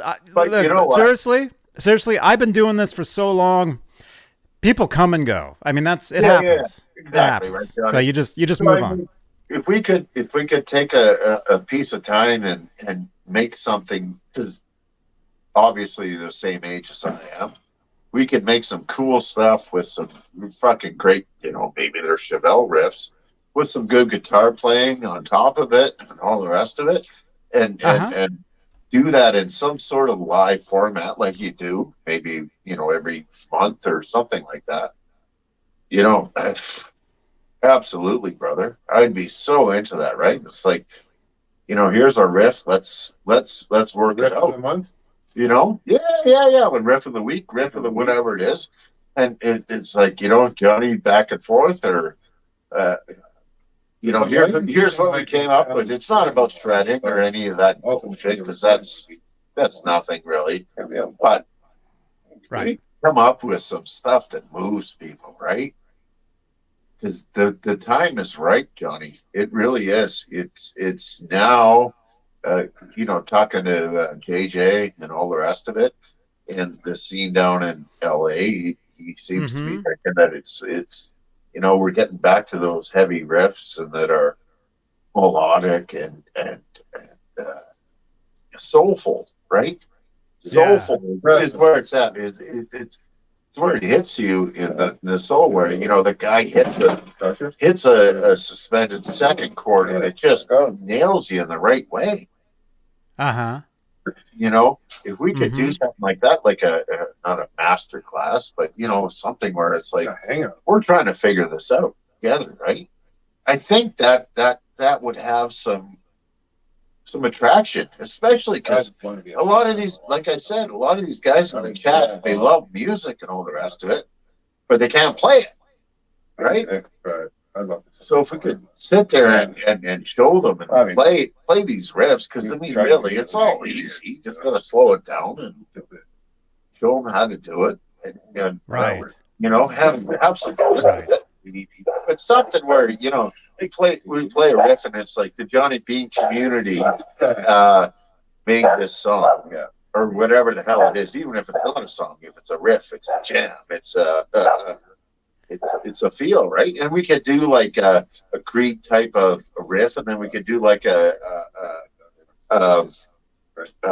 Pink Floyd kind of riff, or we could do like who's that guy? One of my fucking favorites is it doesn't work. Is who the hell is that? Dude, it's like Allman Brothers except cool. Edgar Winter? Oh no. John Mayer? We can do something like old school, right? Like government mule. Hey, welcome, Ray. Right? We could do a government mule tune, right? Like, really? A government mule Sure. tune? Corey Hart? And we're fucking up and we're making mistakes and we're doing all the rest of it, but and come back next week and we'll fix it and we'll make it better. What's your suggestions? Welcome, I Ray. don't know, Johnny. I might be too far ahead of the YouTube community curve, but I think guys would like that. I do. Let me tell you Oh, what sure. Oh, of course, yeah. Let me tell you what I think. Yeah. Like let's use our skills, Johnny, that you got. I mean, you can play. I know that, right? Yeah. Let's bring the community in on it, and it's like it's not scary. It's not. It doesn't have to be. You don't have to be perfect. You don't have to be whatever the hell it is. But you know what? Get off your ass and play. And maybe we can set up something where each week it's like, where are you at? Where I don't know, Johnny. I'm spitballing, man. Oh, dude, that sounds cool. That sounds cool. No, it's. I mean, you're right. I mean, now is the time. But you seem to have a very clear vision, Johnny, and that's part of what I really like about you. But sort this out. Yeah. So yeah, I'm just offering myself up. I mean, I've been a big Ben guy, Ben Coombs. I like him quite a bit. I'm always there, and I'm always there for Pete Thorne and Dave Friedman. And I've joined you recently, and Excellent hunting. everything you say is just a rifle. you're a humble guy. That's the biggest thing I look at. It is one of the things I want to get back. And if I can help you, Thank you, man. grow your channel. I don't need money. I don't need it. I'm fine. I don't need any of that. Pull back, right? But I'm looking for, at this age, I'm looking for an outlet to express myself. Right. So if there's any way at all, Johnny, I can help you. Let me know. And if not, I'm going to go fuck myself. That's fine. I can deal with that. But I think I have something to offer. I think I do. I have good gear. I have good chops. You can't lose it. Yeah, it's like, You know? Yeah, man. That's Yeah. Back. Oh, I that's don't know. I don't know what it will be. It's just an idea that's been brewing in my head, and I don't want to start my own channel. I don't want to do any of that bullshit. I'm not into it, right? I don't have time. I have a family and all that other stuff, and you know, if I could hop in and help you, or you know, I'm going to be on Ben's show next week, and you know, Ben Coons. Yeah, Johnny, even doing this, even doing this is cool. Even doing this, talking about, because I mean that's the thing, talking about this stuff. Yeah. You know, talking about experience. You know, sharing stories and knowledge. It's just it'd be so much better though if we could sit down and do this when I'm sober, right? So I can actually. My picking hand matches up to my fretting hand. Chicken passport. Is he Canadian? You know what I'm saying, right? Sober. Yeah. Well, you guys have been up for 24 hours, I heard. 12 hours in. We're Half away. Yeah. There's the Applebee's. 12 hours. We've heard about these weekends. Trev, you know, we hang out with Trev. I hang out with Trev every night over on Twitch. We play GTA. I won't be gaming tonight. I might And be watching, but I won't be gaming. And he was telling us, you know, we've heard about these weekends. You guys have these wild weekends with ribs. brought me into this. Which did you even have your ribs yet? They're still cooking. They're resting. Johnny. They're resting. He's got to give me a man about a horse over here, but yeah, go ahead, guys. Mr. DeShay. Johnny, Uh-huh. we're 50 years old. I mean, Andy's the young guy. He's like 32 or something like that. Not 50. Yeah, we listen, Andy. We love him. Going, he's so cute. Look at us. So when you say wild weekends, it's exactly what we're doing right now. Once the camera goes off, nothing's going to change. It's going to be the same. There'll be music playing. Copyright, right? Yeah, we're just drinking beers, having a good time, and making sure that we're cooking responsibly. And that's it. I mean, these guys are drug fiends, but that's We bit of mushrooms and now we're drug fiends. Drug fiends. mushrooms and pot. I'm tapping else into do you too much fucking whiskey and Drug fiends. scotch. Come on. Drug fiend would be like, Buddy, So I mean, that's as bad as it gets. To me. asshole. I'm going into Scottish mode. I mean, you remember the Kroll thing from Vineham and all the rest of it. I heard about that. Yeah. That's not even a consideration for us guys, right? We're good old. No.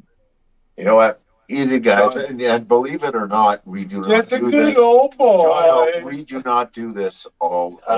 John I showed me that I suck at guitar. And you guys, I'm okay with suck that. at guitar. I'm okay with that. John is fucking amazing at guitar. I've been I'm doing okay. it forever. Steal that round. I was just saying, it's fun. It's fun. I suck at guitar. John's really good. Well, okay, you start playing for fucking 2 years or 5 years or whatever it is. I've been playing since I was 7 or 8 years old. Yeah, I'm 50. So wait, Andy, how long you been playing? On and off? Yeah. How Most recently. 7 years. No. Most recently with determination. Nothing. No. 0. Year and a half for me. I was on and off half a dozen times. Zero determination to play guitar at all. Well, actually, then you totally didn't suck if that's your fucking bar. If that's where you set the bar. Do you want to know the story? Here's Andy. And I'm like, hey, YouTube. Yeah. You want to know the story of me? Sure. My dad, as long as I can ever remember, always played. Always. Mm-hmm. We used to. You have time, or should I do it? It's okay. It's your show. This is a 6-hour show. Okay, I'm good. Okay, so I'll give you the story then. I remember living in Ontario. Thank you, James. The coldest motherfucking province on the earth. That's a lot. And I used to snuggle up against the back of my dad's trainer amp, which was a Bassman. Uh-huh. It was a Canadian Bassman, and get warm by the tubes. This was 3-4 years old. Fast forward to 7 or 8 years old. My dad figured, okay, you got big enough hands, so I started playing bass. And my dad is he was born in 1940, so you can imagine, the Waylon Jennings and all that stuff, right? Yeah. Yeah. So by 9 years old, I was gigging with him, and we were gigging at missions, prisons, local TV, and it was a 3-night-a-week thing. And you're playing bass? At 9 years old. At 9 years old, dude. I didn't think any of it, right?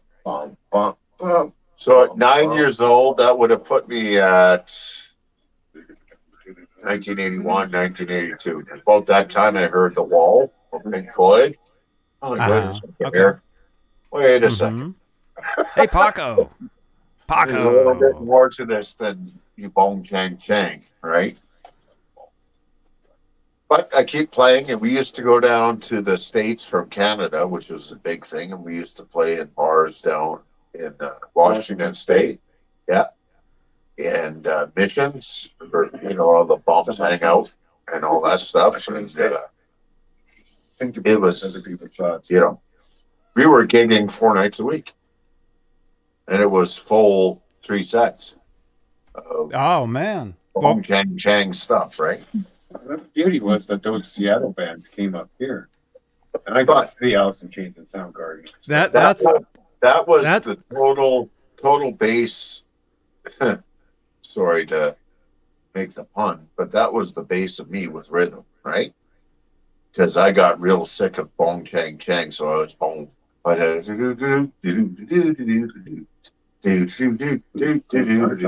you go. So fast forward to 1986. And I heard, "Why Can't This Be Love?" by Van Halen. And I was like, holy Christ. This is mind blown, right? Absolute mind blown, right? Goes like, how is that? It's like, yeah, I can play that, but where's this? I was like, it's a hit, man. That's okay. Number one. I don't have enough strength, so we're gonna switch over to the other one, right?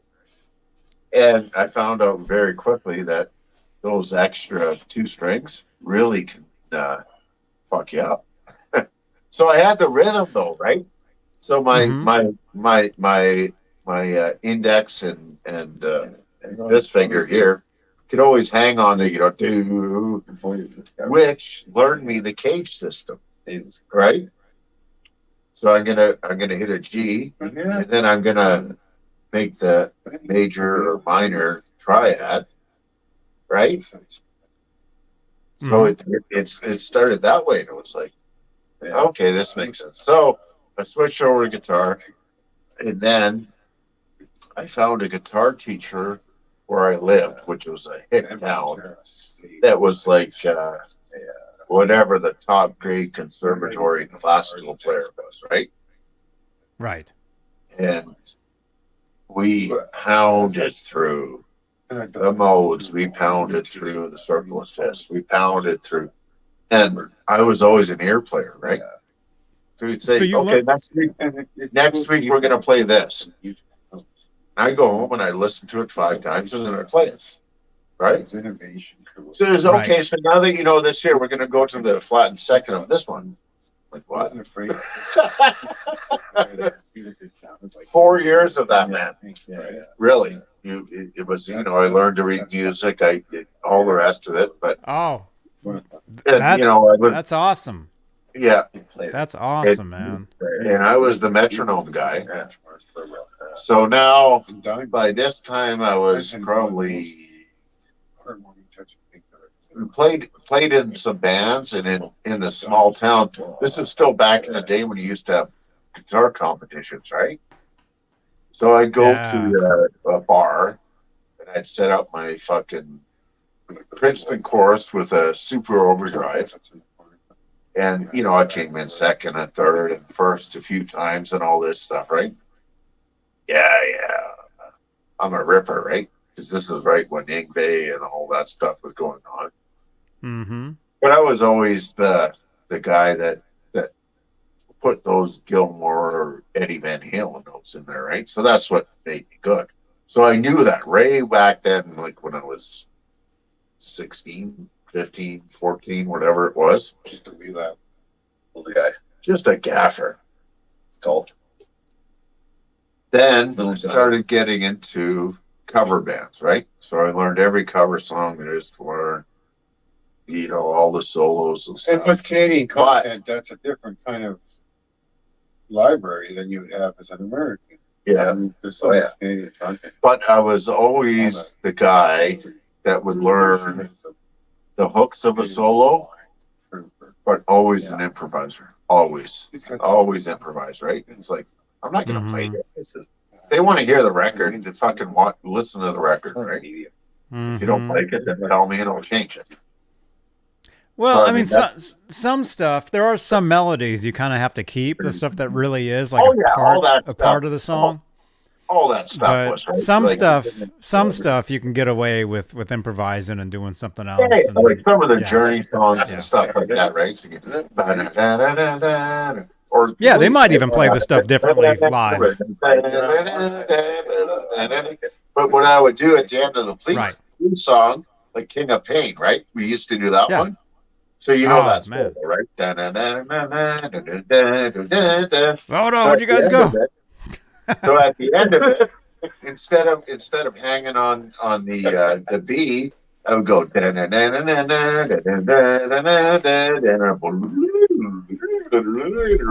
I love that, man. Yeah, right. You got it. Yeah. That's brilliant. That's nice. So you know it. I'm just making it up, but yeah.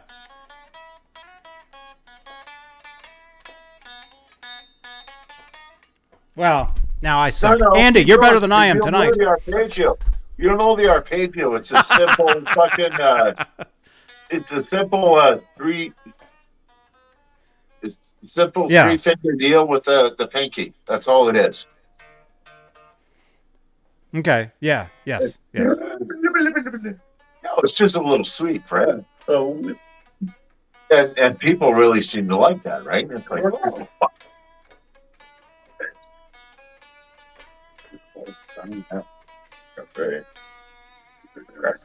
Okay, I had to get at least So some when of you that get down. to what is that? Your last resting note is a B.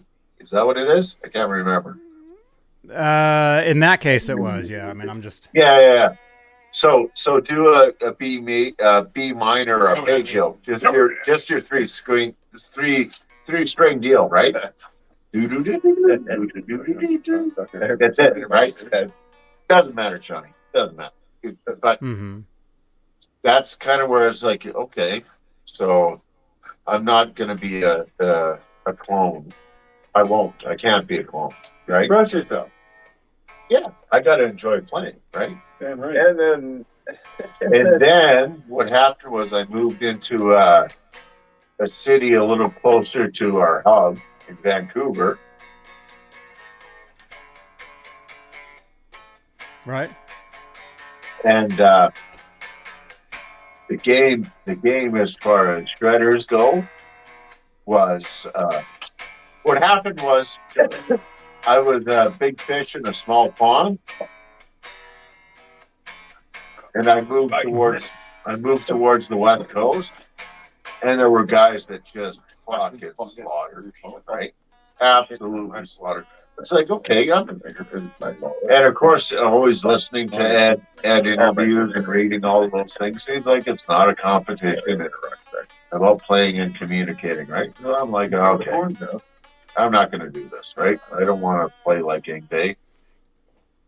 Right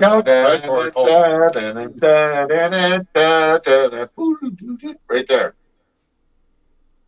Oh, so you would put in.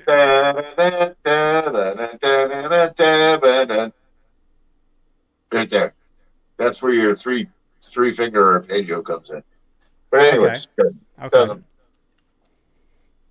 So anyways, I got to the big city and I got humbled as a shredder, right? So then, this was now Allison Chains is around and Pearl Jam and all these other guys and fucking just killer riffs and King's X. If you got into King's X, Oh man, King's X, great. have you gotten into those guys? Yeah, love them. You got me into them. Yeah, I mean, it was like okay, I'm metronomes in the fucking closet. I don't need that bullshit anymore, right? Yeah. Of course, there was always in the background, 10 Years Gone from Zeppelin and all those classic fucking tunes that were, how did Jimmy do that so great? So, I mean, that was always there, right? But then we got hard into the 90s and it was all original for us. And I mean, we can go through, I've probably got 15 or 16 tunes that would fit right into that Alice in Chains. Who else was heavy? Soundgarden. That were never Soundgarden or Alice in Chains tunes. They were the ones that we wrote, right? Nice chant here. No, that's a little different, right? Yeah, well, the 90s. And that's something that we can explore on the channel, Johnny. Some big old drop D riffs with some great harmonies and stuff in behind them. That they're just riffs, man. That's all there is to it.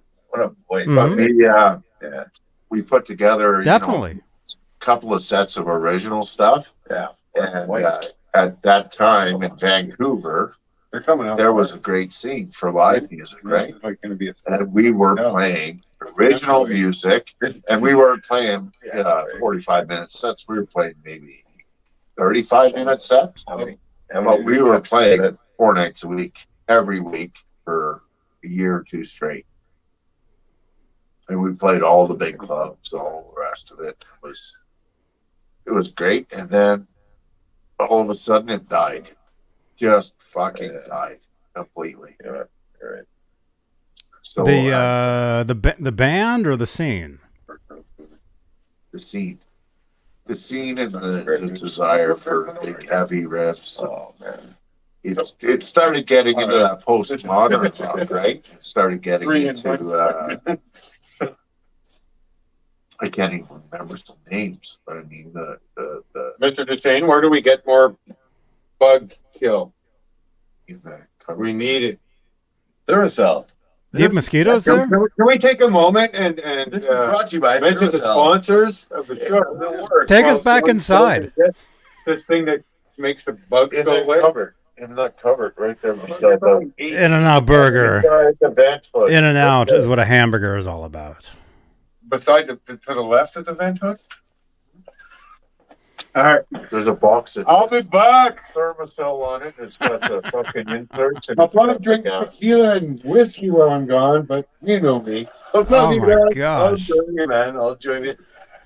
So, anyways, Johnny, we were a pretty big deal at the time, Trash John's house. and Mhm. we had management and all that stuff, and they were booking the gigs and all that type of thing. But we got to the That's cool. point. We got to the point in, I guess, early 2000s where by this time, I mean, I met my wife, then girlfriend, in 94, and she was with me the whole time, supported me and all the rest of it. But we got to a point where she said, kids are the road. Hmm. And that was the toughest decision I ever made, my friend. Hmm. And I chose kids and love and all that nonsense. And I got so depressed, Johnny. and so pissed off that I hung the guitar up because I couldn't play it as much as I wanted. I couldn't do anything because, I got this career, I got fucking education needs, I got a wife that needs me, I've got kids, I've got gifts. Okay, I give it to you. Turn it on. I just You have Trev and Andy. I need to Fucking Andy. Yeah. fuck these guys. Oh, you need to go get one of these. Tag in there. It's a flat thing, but just in a piece of cellophane. Go get it. It's right beside it. But Johnny, I got so fucking depressed, and at that time my mother died, and all sorts of other horrific things. I hung it up. I couldn't do it anymore, man. I'd play guitar and I'd get so fucking angry with myself because I couldn't play what I used to be able to play, and I knew what I had to do to get to the point where I needed to do that, but I just didn't have the time. I had this fucking nagging cunt wife that demanded all of my time, and career that sucked up the rest of the time, and then the kids came, right? And God love my kids. I've got 2 boys. Kids always come first. I've got my 2 boys. They're 9 and 12, and I made a conscious decision. I said, you know what? My dad was an outfit guy because he was a musician and he was gigging 4 nights a week. And if I wasn't with him, the 4 other girls never knew my dad, ever. I did because I was with him. And I said, no, boy, no, I can't do it. I can't half-ass do music because I'm too good at it. Which sounds terrible, right? It does sound terrible. It does. It sounds douchey. I can't, play for an hour or so every other day. I can't. It's I need a little bit more. And I looked at my voice and I'm like, no, I got to do the voice, right? So I like I said, I hung it up, man, completely. I sold all my shit, and I went balls deep into family man. And you know what? Those years all the way up until 7 or 8 years old, I don't regret them, but I missed every fucking minute. And I was a miserable motherfucker. I drank too much. I was depressed. It was like it was like a Groundhog Day for me. Every fucking day for 7 or 8 years, man. It's like this the same shit over and over. And the wife is she's I want this, I want that, I want this, and I'm like, I can't take it. I can't fucking take it. And then it got to the point where I had a bit of an epiphany where it's like, you're miserable, dude. And I never thought of suicide or anything like that. That's never been part of what will make you happy. It's never been part of that. But it's like, John, you're on fucking pills for your guts. You're on pills for your fucking sleep. You're a fucking mess. And you know what? I'm making hundreds of thousands of dollars a year, and everybody that would look at us would say you're a huge success and all the rest. I don't give a fuck about any of that stuff. Nothing. I don't. And I got to the point where it's like, dude, you're not getting any younger. Picked up the guitar, and I went out. I bought a Helix. I bought the Helix. I brought it home for a year, and I was ready to shoot myself. It's like, no. I've lost it. I can't play anymore. You need a little more freedom. Well, it was the Helix. It wasn't you. Yeah, so I went. I mean, that's what you were saying earlier. I went back to the music store. These things are lifeless. Went back to the music store. And I plugged into a Marshall 800, right? Which is the first amp I ever had professionally. Right? I hit 2 chords, this is in a music store, a major music store. I hit 2 cards and I started crying. So good. There it is. Yeah, I'm back. That was 2.5 years ago. And, you know, it ended up at a Friedman B100 Deluxe, which is the best 800 or 900 or Plexi or anything you want, right? Mm-hmm. Mm-hmm. You know what, dude? It's been life-changing for me. It's unbelievable. So now I'm at that point where it's like, you know what? All these, I can't do periphery. I can't do rock. I can't do any of that stuff. So what can I do? So I look to somebody like JJ, right? JJ's killing it, right? He's doing his old school stuff. He doesn't give a fuck Mm-hmm. about it. And you know what? Mm-hmm. I have hours and hours and hours of riffs and song ideas where it's all the same stuff. It might not be up to 2020 standards, but I don't care. Really, at this point, it moves me, right? Yeah. It fucking gives me the Jimmy Page, the And play it, man. exactly, right? And Yeah. you know, the Gilmore stuff and all that stuff. It's like, okay, if I'm wrong, then I'm wrong, but you guys have missed something here.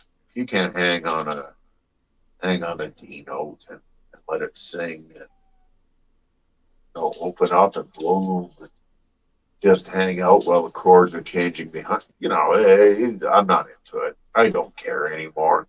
It's Mm-hmm. and you know what? I've never had so much more fun. And then, of course, it's got me back into the Van Halen stuff. But the problem is my fingers are so goddamn fatigued. You know, it's really hard to do some of those, you know, on the one riffs and, you know, so I've been, you know, working on that stuff piecemeal and all the rest of it. But I've been just really That's great. enjoying the actual sound of the guitar, the sounds that I can make. You know, I'll hit a G over suspended chord, right? Just rings out and makes your fucking dick get hard. It's like, yeah. Or I'll play like Summerland, or I'll play Dogman or something like, you know, from King's X or something like that. Mm-hmm. It's like, come on, man.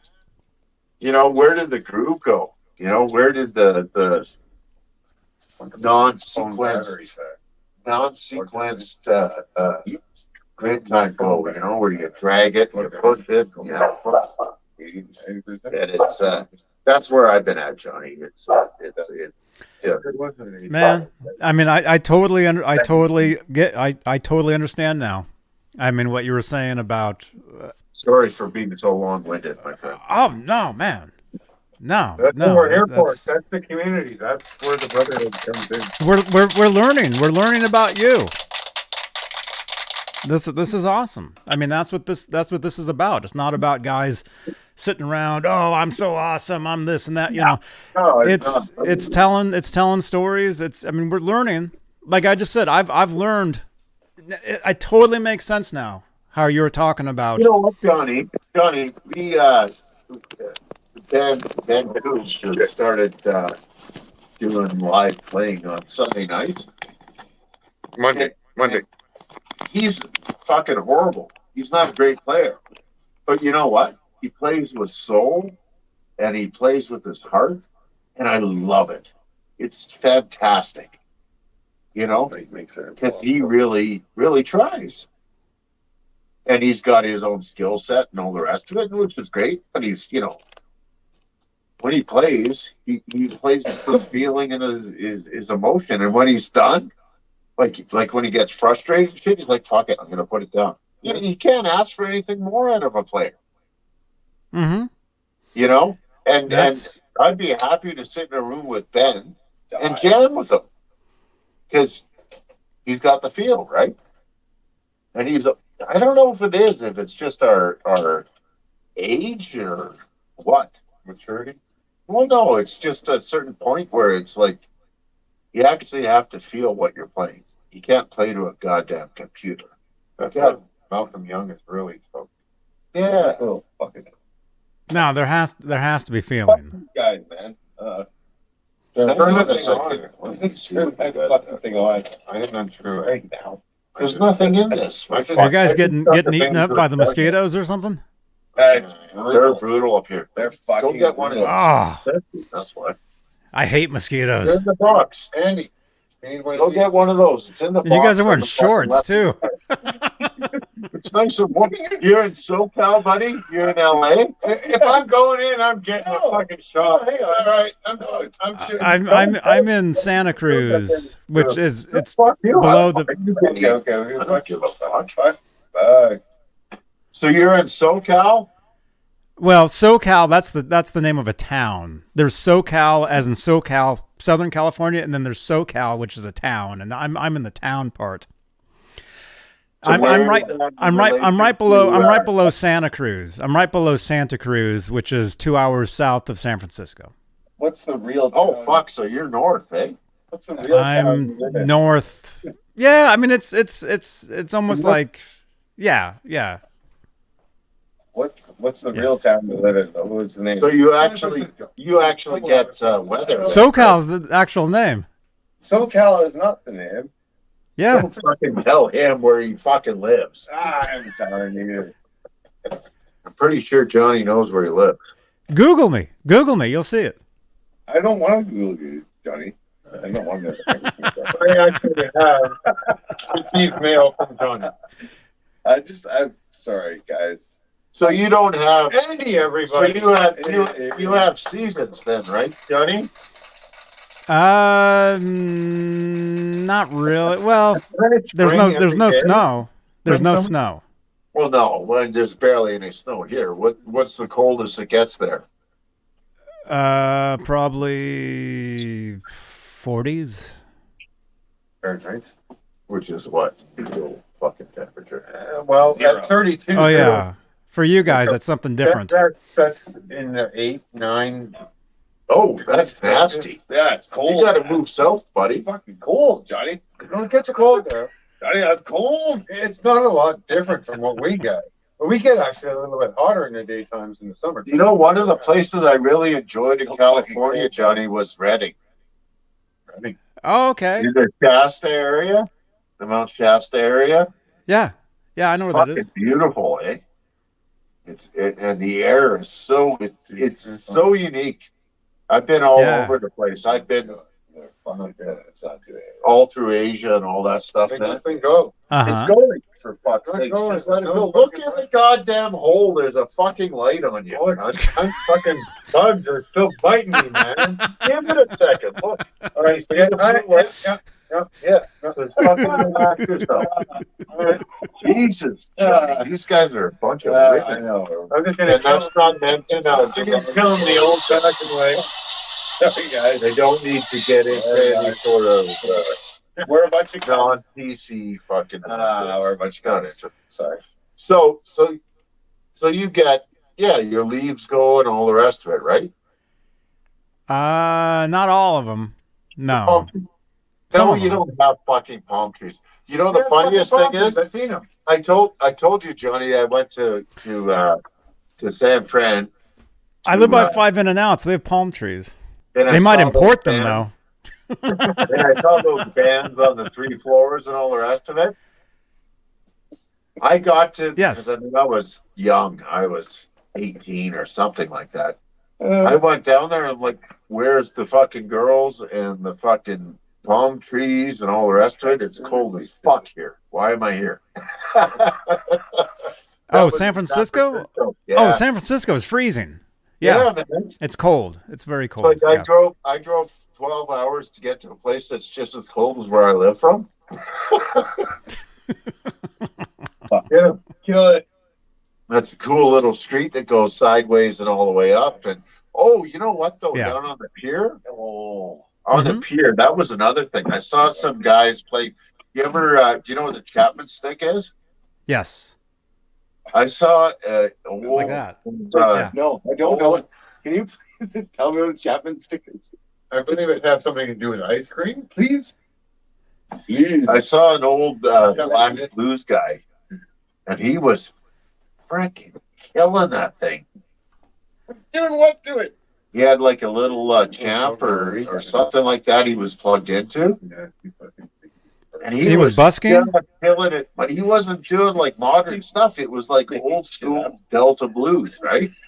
I'm like, how are you doing this, man? And he was the archetype, right? He was like that's a Chapman stick right there. Yeah, you play it with both hands. That's the one. Yeah. That's the one that my man on bass, what's his name? Tony Levin. Tony Levin. Yeah. Awesome. Tony Levin. That's my man on bass, man. If I ever could have a bass player, that would be him. I saw him playing for Emerson, Buford, Wakeman, and Howe. It was basically Yes without Rabbit. Well, he's boy, he was a fucking killer bass. Were they called Maybe? He's Peter Gabriel's resident. Well, he does that. What's that stuff with Petrucci? No, I don't care about anything. Really? Petrucci. Oh, that new stuff is pretty cool, man. No. It's got a cool name too. I can't remember what it's called, but it's really cool. He's done. He's done. Fuck it. Don't make your dick hard. That's it. I promise. The first album that what the hell was it called? Who?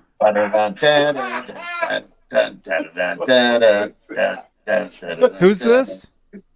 Yeah, that was a killer album. The first album of theirs was just killer. Oh, Dream Theater? Dream Theater, yeah. Dream Theater? What was it called, the first album? It's called. You don't know. Fuck off. Fuck off. I do know. But I can't remember. Yeah, I have no idea myself. I don't know. It's not on the wave. Oh, Johnny, you got to listen to that. I'm not a big Petrucci fan or any of that prog rock shit, but listen to that album. The first Dream Theater album is Okay. So I have homework. I have homework to list. I need to listen to Concrete Blonde. I need to listen to Mexican Moon. Yes. And then I need to listen to the first Dream Theater. Johnny's taking notes. I'll remember this. Images and words, I think it's called, Johnny. Images and words. Okay. Yeah, I think that. Okay. And you know what? Some of it is mind-numbing math rock, but they were the first. Right? You got to give it to them. Okay, I wrote it down. Hey, how's everyone doing out there in the rock and roll community? Everybody's killing it, man. It's fucking fascinating. Saturday night.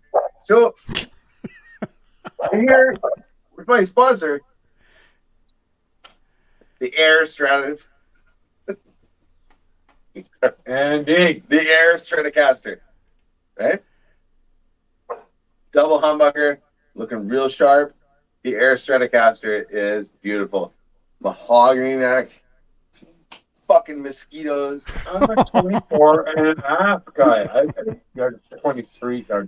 It's 24 and 3/4. I guess. Gibson. I'm a Gibson scale guy. Yeah? I like the Fender scale. I don't know. I haven't tried a PRS scale, so I can't comment. But Johnny, can you stream on this, or you got copyright? We're already streaming, Johnny. we're so bald. No, can you do music on this? Or no. No. Okay.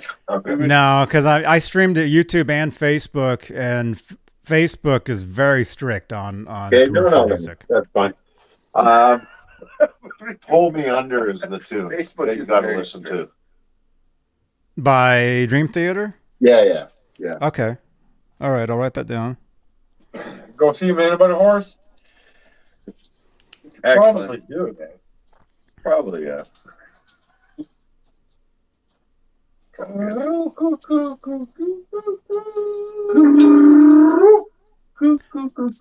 Did you guys already eat those ribs? Johnny, or you got to go? It's a 6-hour show, and he said that. No, that was a joke. And fuck. That was a joke. I have to be in bed by midnight. I still have to go to Los Santos. Yeah, I'm gonna have to be an observer from that one. Can I bring up a new topic, Johnny, or are we done? Yeah, bring up another one. Let me grab another mineral water. Yeah. Delicious sparkling water. Yeah. Do you drink, Johnny, or no? He doesn't. No. No, that's good. He laughs. I drink for Johnny. Yes. Like part of my burden in life is to make sure I consume enough alcohol for both of us. Trev handles that part for me. Trev consumes enough alcohol for all of us. I can do it. I can do it. I can dig it. I stand here in the middle. But you're not in the middle anymore. You want to see? Did you get a mineral water or what? Do we need to wait? Yeah, I'll be right back. I'll be right back. Yeah, go for it, buddy. Yeah. I'll you do got this. A quick story or a joke? What do you got, John? Yeah, go ahead. I want to ask Johnny about his Van Halen experience. Okay. Well, aside from that, what are we going to talk about for a minute? This will take a while. Yeah, well, okay. So, who has dogs that are chasing coyotes? I think it's you. What, the coyotes and the dogs? Dogs. How's those ribs coming? You're done. Our ribs are done. Yeah, They're waiting for us to come join. And They just brought the temperature down. Fuck, 275 to 175. Oh my God. Holding temperature. Even your voice saying the ribs are done. Not that. Is there anybody on the stream or is it just us? That's great. Well, right now, Johnny went to go get his drink, and that's us. These three assholes. Hey, you know what I can say? Yeah, 5-second delay from what we're looking at. But is there If anybody? you look at the light, don't stand Is there directly. anybody in the trap? Yeah, there is. There's like fucking 20 some odd people, 26. Hey, really? Entertained by Love you all. Hey. I didn't mean what I said before. I hope you guys all Don't mind Andy. Yeah, it's so Simon's a hell of a trip. yeah. Oh, Really? are we eating any more mushrooms? Is there anybody, if anybody's in the chat, what do you guys think about like a music thing with Johnny Beane where we pull apart some riffs and stuff? You guys into that? Irish on me. Why have you got Irish? I don't know what happened. Scottish, Irish. We could show everything from the settings on the amp to the effects we use to the actual riff and how we play them. That's something that you guys are interested in. I'd be happy to do that. That's like 3 trips to a well at one You're time. eating fucking mushrooms again. Yeah, we're gonna get a big bunch of mushrooms. Oh, Jesus. Hello. That way we All won't right. go to sleep on you tonight. I'm back. buddy. I'm back. Oh, good to see you, Johnny. Hello, good looking fella, right? Did any of those Other fuckers pictures in we the got. chat actually? What? No. That's sexy. Damn. What's his name? G-Dot. I just call him G-Dot. His name's Greg. Gary? Greg, what do you Greg. think? Is that a good idea or not? To break down some riffs or what? I can't read that. So Johnny, I was interested in because we seem to be quite similar in a lot of our tastes and journeys. With Van Halen, what was it? I think you were Whatever. more introduced in the Van Hagar era, right? With Everything I have dreams to and the stuff. I just had to get. Dreams and stuff. Yeah. Yeah, 5150 was the first Van Halen record I got, and then I got Van Halen. I got the first Van Halen 1 right after that. So I grew up on both. To me, it was all Van Halen. I mean, all of it. You know, I didn't see any of the negativity until I jumped online and the Van Halen mailing list and all that. You know, to me, it was all Eddie. It's all about Edward. Yeah. I think my first was 5150. Same for me. And then I went back. And then I discovered that Van Halen had Eat 'em and Smile, or David Lee Roth had Eat 'em and Smile and Skyscraper. And I was like, bonus. Yes, right. Yeah, You know? that's what it is. It's bonus. Yeah. That's exactly what it is. Steve Vai was just killing it on Eat 'em and Smile. And same with Skyscraper. I know that wasn't necessarily the most accepted album, but some of the stuff he did with his effects and the H3000 and all that stuff was just killer. Like Ina, it's like unbelievable, man. You put a set of headphones on, and it's like, wow.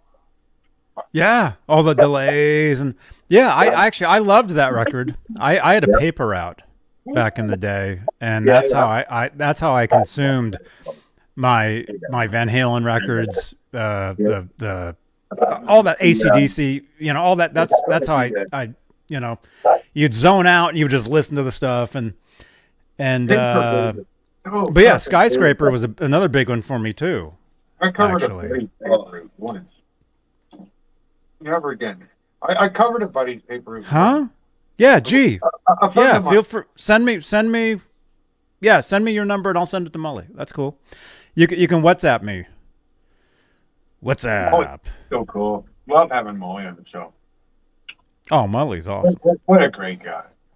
And having him on the Swirl show last night, that was amazing. Oh, that was great. That was great, huh? That dude was awesome. Yeah. Yeah. No, Mully goes way back on this channel. Mully was around before like anybody else. Mully was one of the first dudes to jump in with me and do these shows. He's such a And genuine. he's been great. guy. Yeah. Gotta love him. Gotta love him. He's an awesome dude. I remember the first time I heard Ladies Night in Buffalo. Remember that tune, Johnny? Mm-hmm. The Roth one? Yeah. Wow. We're on a different level now. Mm-hmm. Like just the riff and the solo was just unbelievable, right? Mm-hmm. It's like that, maybe because it was so many years I was listening to Van Halen, I could kind of figure out what he was doing, even if I couldn't play it. But those Vai riffs and stuff, and like the big runs and harmonized runs, and it was like, yeah, no. I tap out, man. You're you got me. You there. literally tap out. Yeah. Yeah. No, man. No, I would listen to that stuff with earphones, doing the paper route, listening to the Skyscraper, hearing all the delayed stuff and the repeated stuff. And I thought the guy, I mean, obviously now, you realize, he wasn't really doing a lot of that. It was all overdubbed and stuff. Yeah. But he would do a lot of that stuff live. But I thought the dude was just a total like alien, like from some what the heck? And I'm not a big Vai head, right? I mean, I like flexible and It's musical knowledge. passion and warfare, Transcribe. but I kind of lost it after that, right? It was Believe me, okay. I'm no guitar player. It's like, dude, you're good. Okay, I get it. But then he come out with stuff like Boy from Seattle, right? It's like, oh man, he did it again. Dude, and we saw that thing at NAMM. That Hydra, the Hydra or whatever, that huge. We saw that, Laz and I, and apparently it was the only one. Like there was only one built. With some frets, and I think I watched that a couple of times, and I was like, it's crazy. Not into it, man. It's amazing and all the rest of it, but you're doing party tricks now, It is. And maybe I'm wrong. No, it is. It's sideshow. I agree with you. Sideshow circus. Yeah. Entertainment. Yeah. Just play the fucking guitar. Well, but he can. Yeah, And exactly. You watch, exactly. nobody Just plays- play the fucking guitar. Nobody plays vibrato like Steve You don't Vai. need to have It's some fucking mermaid finger come out of is the fucking water. so circular and in motion and so. The thing is, I don't like it. No? I don't. I'm a Gilmore. You want vibrato something guy. a little bit less No, a Gilmore vibrato guy. He's like fucking feel. He's like, whoa, whoa. He's intense, right? I mean, that's his whole circuit now. not for me. It's like if you're gonna throw it on there, do the boomer bends. You gotta, and you know what? That's the other thing, right? I noticed because I have my guitar tech. He does all the guitars for who's that idiot? Chad Kruger. Yeah. That Nickelback, right? Yeah. Really? Wow. Yeah. Holy shit. No, he's He actually. Obviously makes enough money to do what he's doing. yeah. Oh, So no, he's got credit, wow. right? Yeah. But Nickelback. Nickelback. That's Yeah. That's what you're talking about. Okay. That's my guitar tech, right? And okay, cool. That's so he's great. He guitar knows. tech is Nickelback. No, it's not. So he knows everything, right? But I tell him, I said, I got to get up to a major third because he always sets it up so it just frets out, right? Because he's used to these. I don't know what it is. 90s guys that don't bend, or whatever it is. I need to be able to bend up a whole tone and then go woo, on top of it. Whoa. Yeah, come on, all the Gilmore,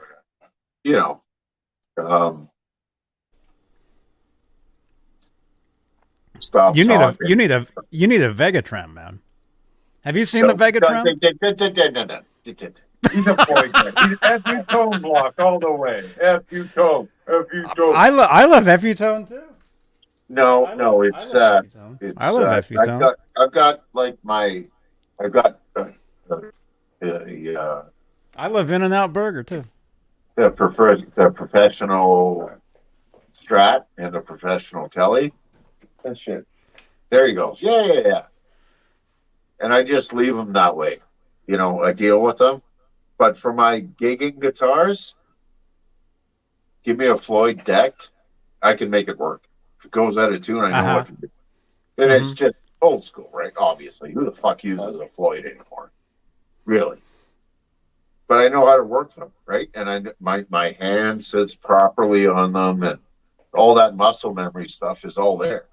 And I tried. I really did try. Like when I got back into it, like I said, I got depressed and I didn't do it, and then I got back into it. So I'm going to get real Strat and all this other bullshit. The main workhorses are always a deck Floyd. I can do that and work it. But I mean, I have a Strat that's floating, and it's fantastic, right? But it does. It's certain needs, right, for different things. But, no, I've always been like even Eddie used to do all those big bends too, right? Oh, that little bit. All the what? Eddie used to do all those big bends too, the 2.5 step bends, right? He would do a lot of stuff. Yeah. So I mean, that's always been my benchmark. I have to be able to go up 2.5 steps. But I guess a lot of these guys, yeah, there you go. So yeah. There you go. That's like the Eddie, like that.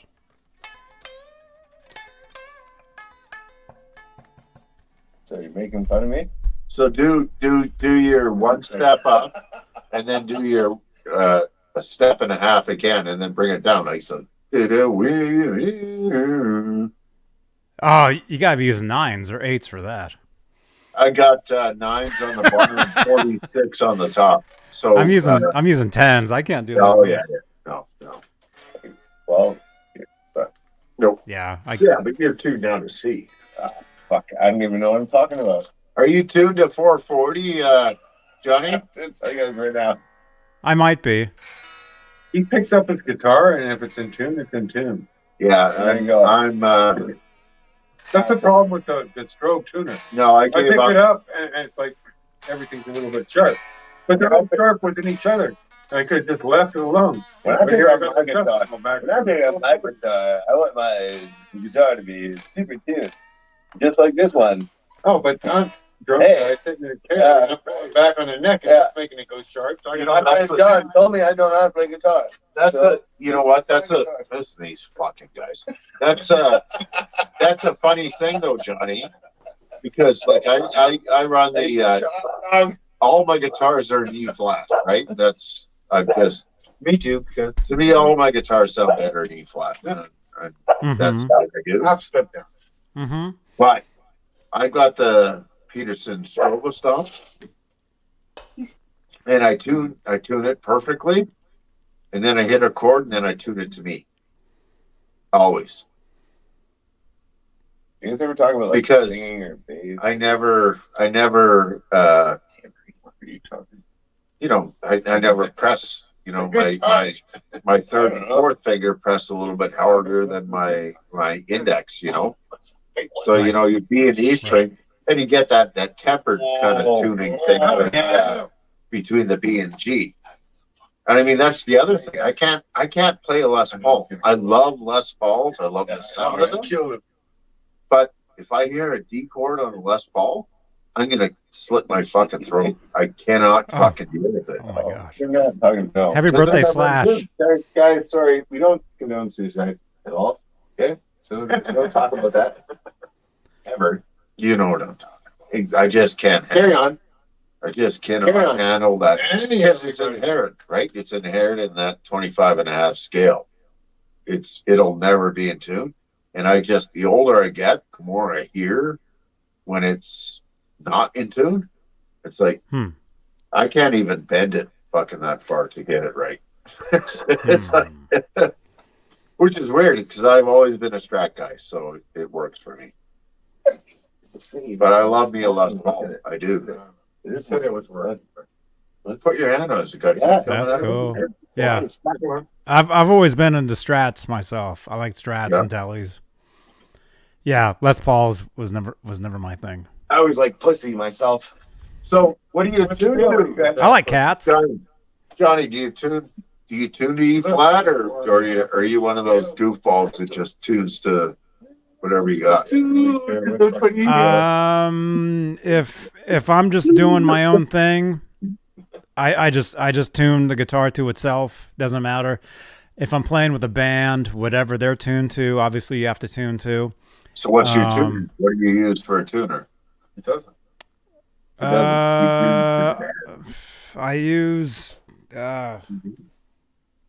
Simple question. I can't remember.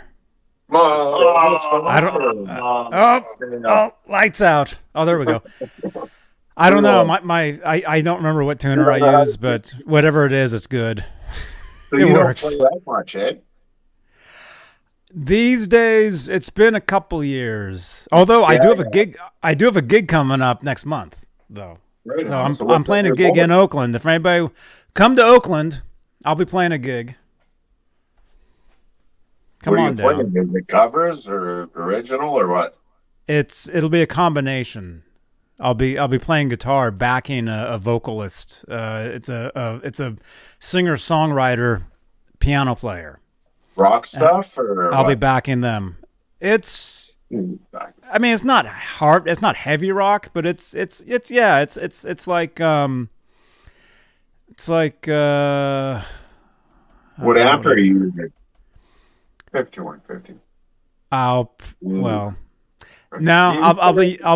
be using a Fender 212. What are you gonna be? Sorry, what's the head again? Fender 212, Fender Hot Rod DeVille. Okay. I think is what it is. Yeah.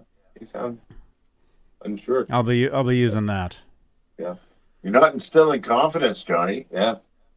Like I could easily fly down and fucking support you, but you gotta sell it a little bit. Uh-huh. Come on down. We're doing it live. That's right, Deja Voodoo. It is nothing. It's a $200 flight. Scared to go. Cool. Yeah. No, I mean it's not a huge venue. It's a warehouse. It's like a warehouse gig. There's no. The best. I won't even. I mean there'll be no sound guy. It'll just be me with my amp behind me controlling the volume for the audience. There's So that's what it's going to be like.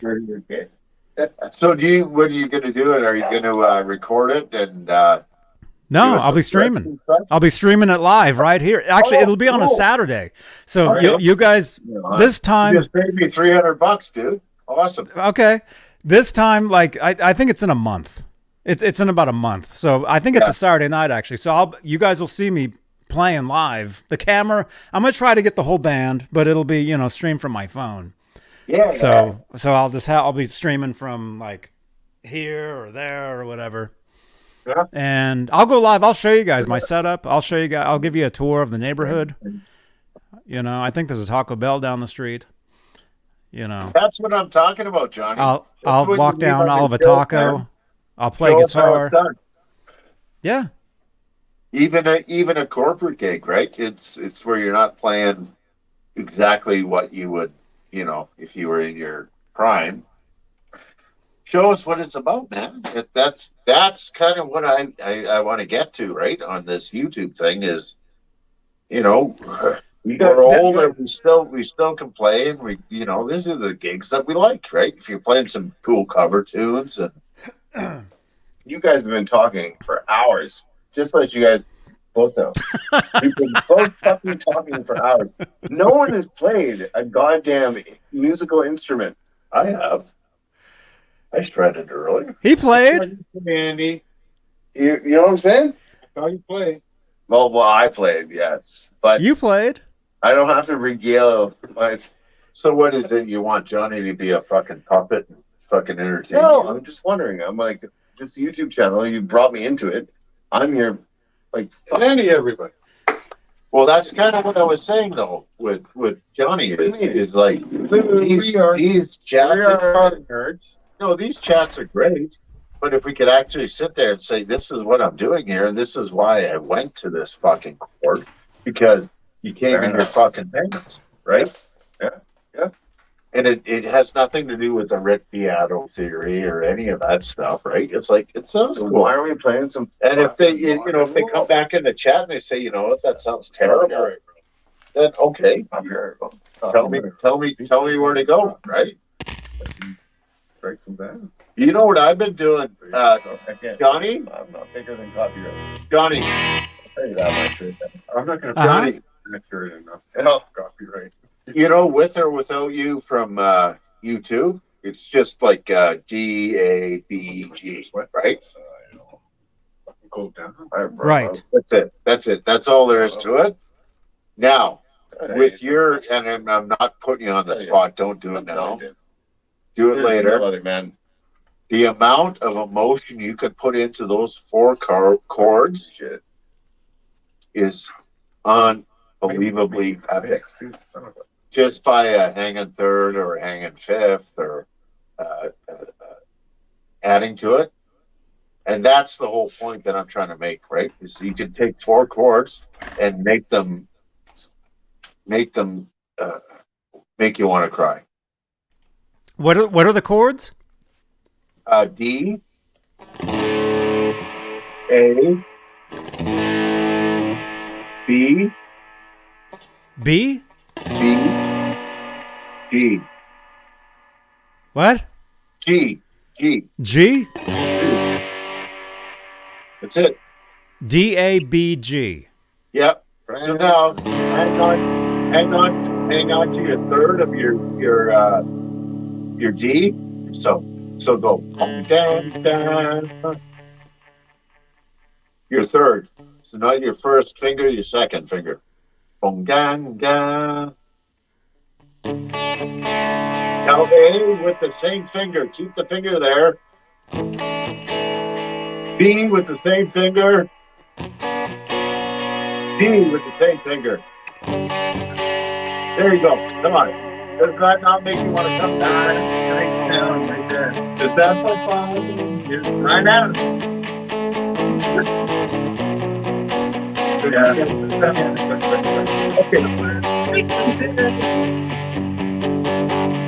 Something like that? Well, does that not So here comes the make you improvising. emotionally, Johnny? That's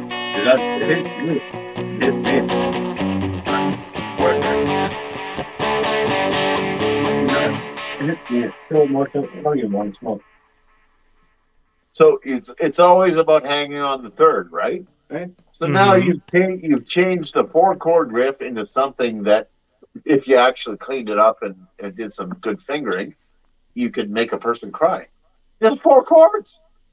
Reminds me when I first ate my first bong. Isn't that something? I was like, Doesn't that blow you away, or is that just me being stupid? That's why it's a hit, man. But that's not the song. That's why Bono is Bono. No, it's not the song. If you actually listen to the song, it has nothing to do with that third. But you referenced it, and I told you what it was. You could do it 1,000 different ways as long as you hang on to that third. But the thing is, though, too, that chord progression, there's a million songs of that same exact chord progression. It's the progression. Absolutely, right? The Police. So Lonely.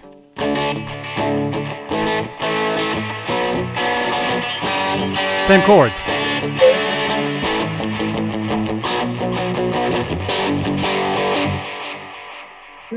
But you're hanging on to that third.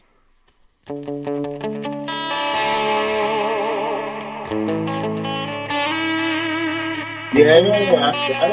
Now you're talking. So when you get to the B, if you do a sliding riff with the octave, B to C sharp to D, and then back. Ba-da-da-da-da.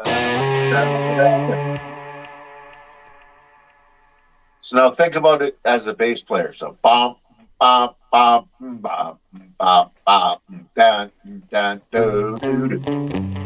There you go. You got it. Yeah. There you go.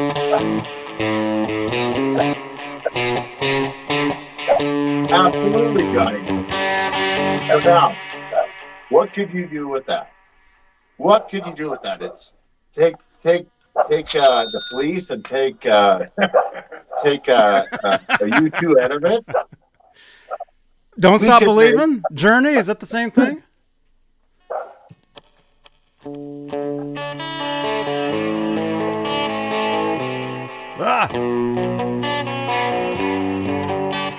I don't know. There's a million different tunes. Green Day. Every I think there's a Green Day song.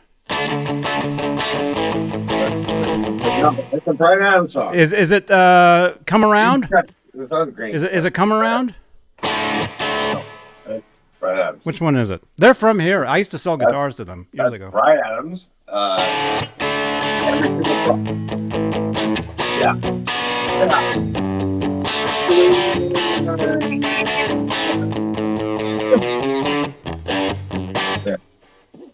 So now the trick to that is all your leading notes and all the runs that you put in between it, right? Simple 4-chord progression that everybody's done. you can't hide the fact that there's like coyotes. But it takes nothing to make it your own.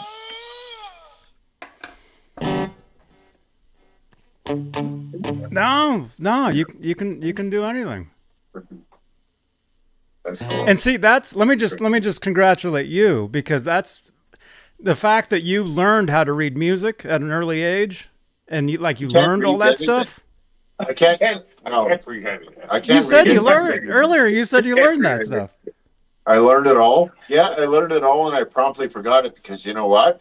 I could learn it by ear so much quicker than any notes that we put on. That's how I did it. That's how I'm still an ear player. I play by ear. I always have. So like if you and I were to jam together, you would play the riff, and twice through I got it, right? And then you could tell me how to put my feel on it and all the rest of it. But and again, right? I don't want to be a classical player. I don't want to be Al Di Meola. I don't want to be those guys, right? It's like I want to be able to be in a room with you and get you're excited. You want there to be women at the concerts. Well, no. I want you to be excited. No, I don't give a fuck about any of that stuff, and I never did. What I cared about was you being excited about what you're playing, and me being able to mimic it back to you and go, yeah, okay, so now, and then go, right? I don't need a chart. Come on. you're excited about something. Let's capture that energy and go. Mhm. Nice. Yeah. Well It's put. all about that. It really is. It honestly is. Well put, Johnny.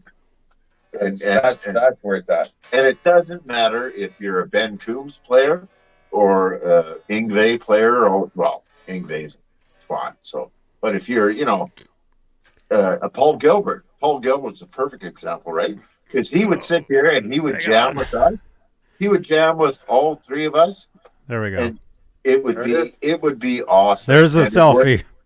it would not feel like, yeah, man. And it would not feel like we're in a room with Paul Gilbert, because Paul Gilbert would he's so good of a musician. He would play just a fucking couple of steps above our level and give us ideas to play on our turn. That's the kind of guy he is, right? Because he's cool. He would instantly listen to you and say, okay, this guy knows this, and this. I'm going to, add a flat second here. And then you know what? Next turn around, you're playing Fidget. That's the kind of guy Paul Gilbert is. Oh yeah, he's cool. I think, anyways. I mean, he seems that way. He's a cool dude. I've talked to him. And you know what the funny thing is? All of his early stuff with what the fuck was he in there? Racer X. Racer X. I hated all that stuff. Hated it. No appreciation whatsoever for it. His stuff with Mr. Big.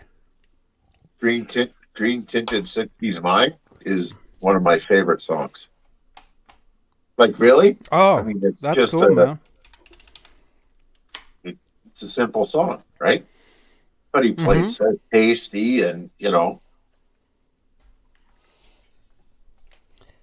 I mean that's the thing. People that get it, yeah. I mean, like that 4 chord that we were talking about earlier. Yeah. Simple songs. I mean, the simpler, the better. I mean, just You want simple. people to tap their foot to it and hear it in their heads. What in the fuck is that? You don't want to make people. You don't want to confuse people. Holy fuck! He got attacked by a Canadian, a Canadian fucking carnivore flying shit. Oh my gosh. Yeah, we have some fucking natural predators up here. Big bugs are coming out. Sorry, guys. Sorry, YouTube community. Sorry for all my horrible comments. But yeah, and that's the whole thing, Johnny, is about communication. To me, as a musician, right? You could sit here, and I'm sure if you practiced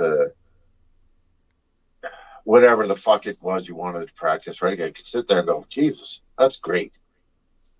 But if you sat here and you played those 4 chords I just told you to play, we could play for fucking 2 hours. Just trading back and forth solos, right? Because, I mean, it's so easy, right? And like I said, I mean, that stuff is the stuff that makes me cry. Because, I mean, you can do, so much feel. And not in the chords. I mean, the chords are nothing.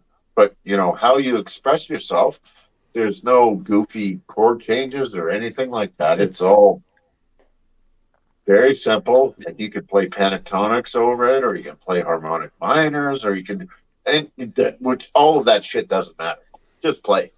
Play what you feel, right? Oh, as long as there's feeling, it could be one note, but if there's feeling in it, that's all that matters. And that was the Jimmy Page thing for me, right? I mean, he was pseudo hack live, but I mean, I couldn't do that. So I'm a hack too, I guess. But he played with ferocity and emotion, even though he was high as fuck. Yeah, man, he's fucking high as fuck. Jimmy Page is a goddamn legend. But I mean that whole thing. Are you like a big a Zepp head as I am, right? It's like they're the everybody says who are the Zeppelin, and I'm like, come on, don't even shut up. I mean, it's Zeppelin, right? Ned Zeppelin? Or are you more of a Who guy than a Zeppelin guy? Me personally. Huh? What was the question? Ned Zeppelin. Everybody always asks, who are you? Are you a Who guy or the Zeppelin guy? And I'm like, shut up. Come on. Oh. There's no question. I love the Who, but you can't fucking take away from every single thing that Zeppelin ever put out. It's a masterpiece, every bit of it, right? Yeah. Yeah. I mean, I hate to say it. If someone asked me if I'm a Who guy or a Zeppelin guy, I would say I'm a Van Halen guy. I hate to say it, but Johnny, no, before that. I like it. If Van Halen wasn't around, who is it? Never mind. Van Halen didn't happen. So you got Black Sabbath, you got the Van Who, you got- Halen was because of Zeppelin and Cream and Dave Clark Van Halen 5, was the Beatles. Actually, the Beatles. Go back. I mean, the Beatles is everything. You guys are good. I'm starting to feel bad because you guys are getting eaten up over there. No, we're okay. We're fine. I'm not getting enough. Well, okay, we're actually The Beatles. we're actually at time. We're actually at time. It's 3 hours. I do have to go to Los Santos, and see, even Mike Neese knows. I got to get into Los Santos for at least a little bit. Right on, Johnny. But dudes, this has been a great. I mean, we didn't see you guys in the pool, but it was still awesome. Johnny, it was great to be able to talk to you, and hopefully we can do some off-air stuff and coordinate something. Sure, I would appreciate the opportunity if you're into it, and if not, then tell me to go fuck myself. I'm fine with that too. Yeah, he's fucking mosquito. Fuck. No, it sounds guys. great. I'm open for anything. I'm always something there, Johnny. I'm always open for anything. I mean, There's something there to get you off the mic and behind a guitar, and I don't know what it is, but there's something there. And you know what? I love you on the mic, and I love you doing what you're doing. I'm just in addition. I'm not saying change. It's just more in addition to be able to get some of these viewers to give her a rip and try it. It's not as mysterious as you think it is. right. Right. Well, I mean, for a lot, the thing is, when I started doing this. I mean, I've been doing this channel for like 16 years, like for a long time. And I've done a lot of different stuff over the years. I kind of stumbled into doing like the talk show hangout type of thing, which is kind of what this is. Just kind of stumbled into it, started doing it. Now everybody does it, so it's it's really not as special anymore. But I'm definitely going to get back into the music part of it, like actually playing, writing, and I'm totally up for jamming and what do you call it? Jamming out. What's the word? John Biel. Even you know what? Like, what's the weekly riff? Come up with a riff, man. Let's put them together. Yeah, that sounds cool. Sounds cool. Something. You know what, Johnny? You've got an opportunity now since those other twats left. There's an opportunity here, and I think we need to explore it. And I think it involves guitars and an actual playing and not sitting around pontificating about exactly, bullshit. or making people feel better. Yeah. You know what? We're all in this together. It's a community, and let's make it accessible. Let's do it together as a brotherhood or a sisterhood or whatever it is. Right? And you know what? If we play guitar and people don't like it, then we'll do something different. But I don't think, Johnny, that you will find people will not like that. I think they will absolutely love it. And then, well, you know what? Here's how I did this little made a D chord into a D suspended second chord. Cool. By one finger. It's nothing, right? Yes. If you do some pre-production prior and sort it out and say, you know what, I got a riff in D, you come up with something else. Well, you fall on our faces together. We could YouTube, jam out. where does that happen? Where do you fail on YouTube? Who fails? Right here. You fail when you don't try. Exactly. Didn't Yoda? Isn't that what Yoda said? Exactly. But yeah, I mean that's what it Do is. or do not. There is no That's try. what it Yoda is. also said, That's right. good promises. Like, where else can you Try or be try on- not. There is no do. Where else can you be on a live form, screw up, and actually acknowledge it? Because when we're playing gigs, you can never acknowledge that. But you can fucking screw Right. up and go, hey, okay, so I did this. Let's, you know, if it's a mistake, it's a mistake. Or if it was I was trying something, this is why it didn't work. Or, you know, Yeah. I don't know, Yes. Johnny. I might be out to lunch, man. I might be out to lunch, but I think there's something there. I don't know what it is. Just another Straturday night in Canada. Fuck yeah. It involves Yes. guitars and amps. No way, man. Hang on. Is this exceptional? Hang on. I'll do Are we, this. are we out of the order? What? Andy, everybody. Andy, and we got to see Andy play. That was awesome. Andy can't play. That was awesome. I can't. I'm on the internet. It's real. I can. I will. But take a step back and accept what you knew was your fucking like your number one favorite song that like jabbed you right here. Yep. Gave you a coronary. Yep. First time you heard it. Yep. But like it was probably Van Halen, Johnny. Yeah, right? Unchained. Unchained. Yeah.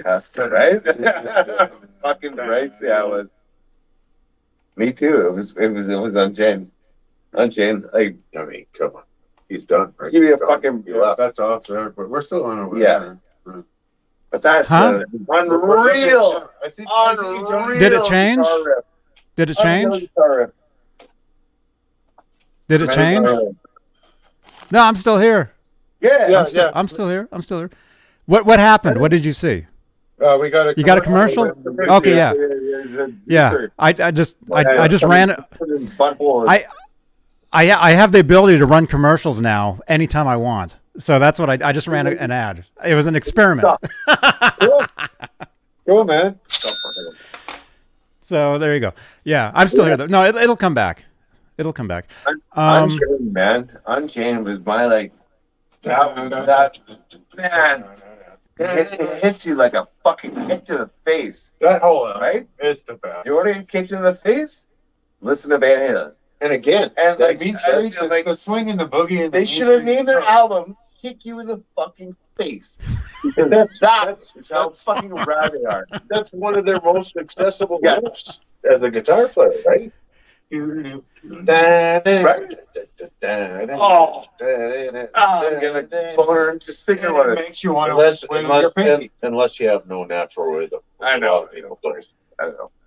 But it like You gotta have rhythm. You You gotta have rhythm. If anything, you have to have rhythm. You're like the guy that just Music got a is nothing thing, without right? rhythm. You're the guy that just got a. It's like the Johnny, you there? Yeah. I'm here. It's like the B section in Unchained, right? Like the only way you could do that is if you think like a drummer. Right. Right. Yeah. Yeah. Yeah.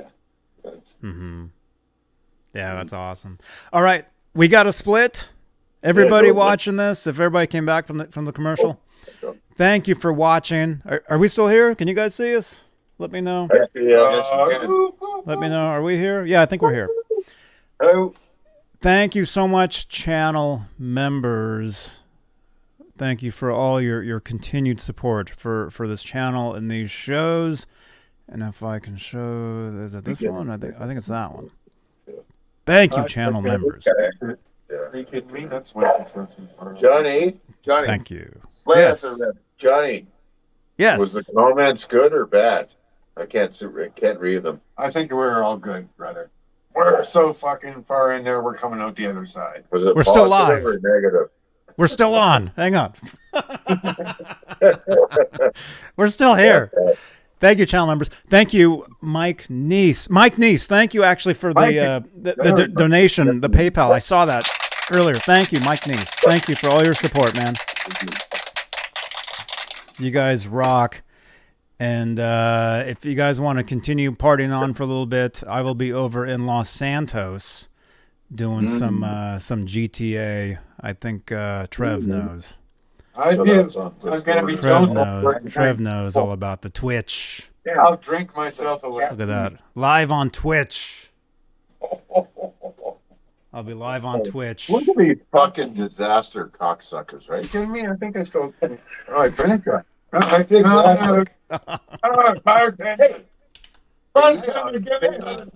Some mushrooms that lose all their manners. I'm like the only one that actually. All right. Exactly. They think we're not. They think we're not on anymore. And that's dumb shit. Rock. Bubble, you motherfuckers. Good night, everybody. Come on over to Twitch for a little bit. Johnny Beane TV. I'll leave you with this.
Good night, Trev.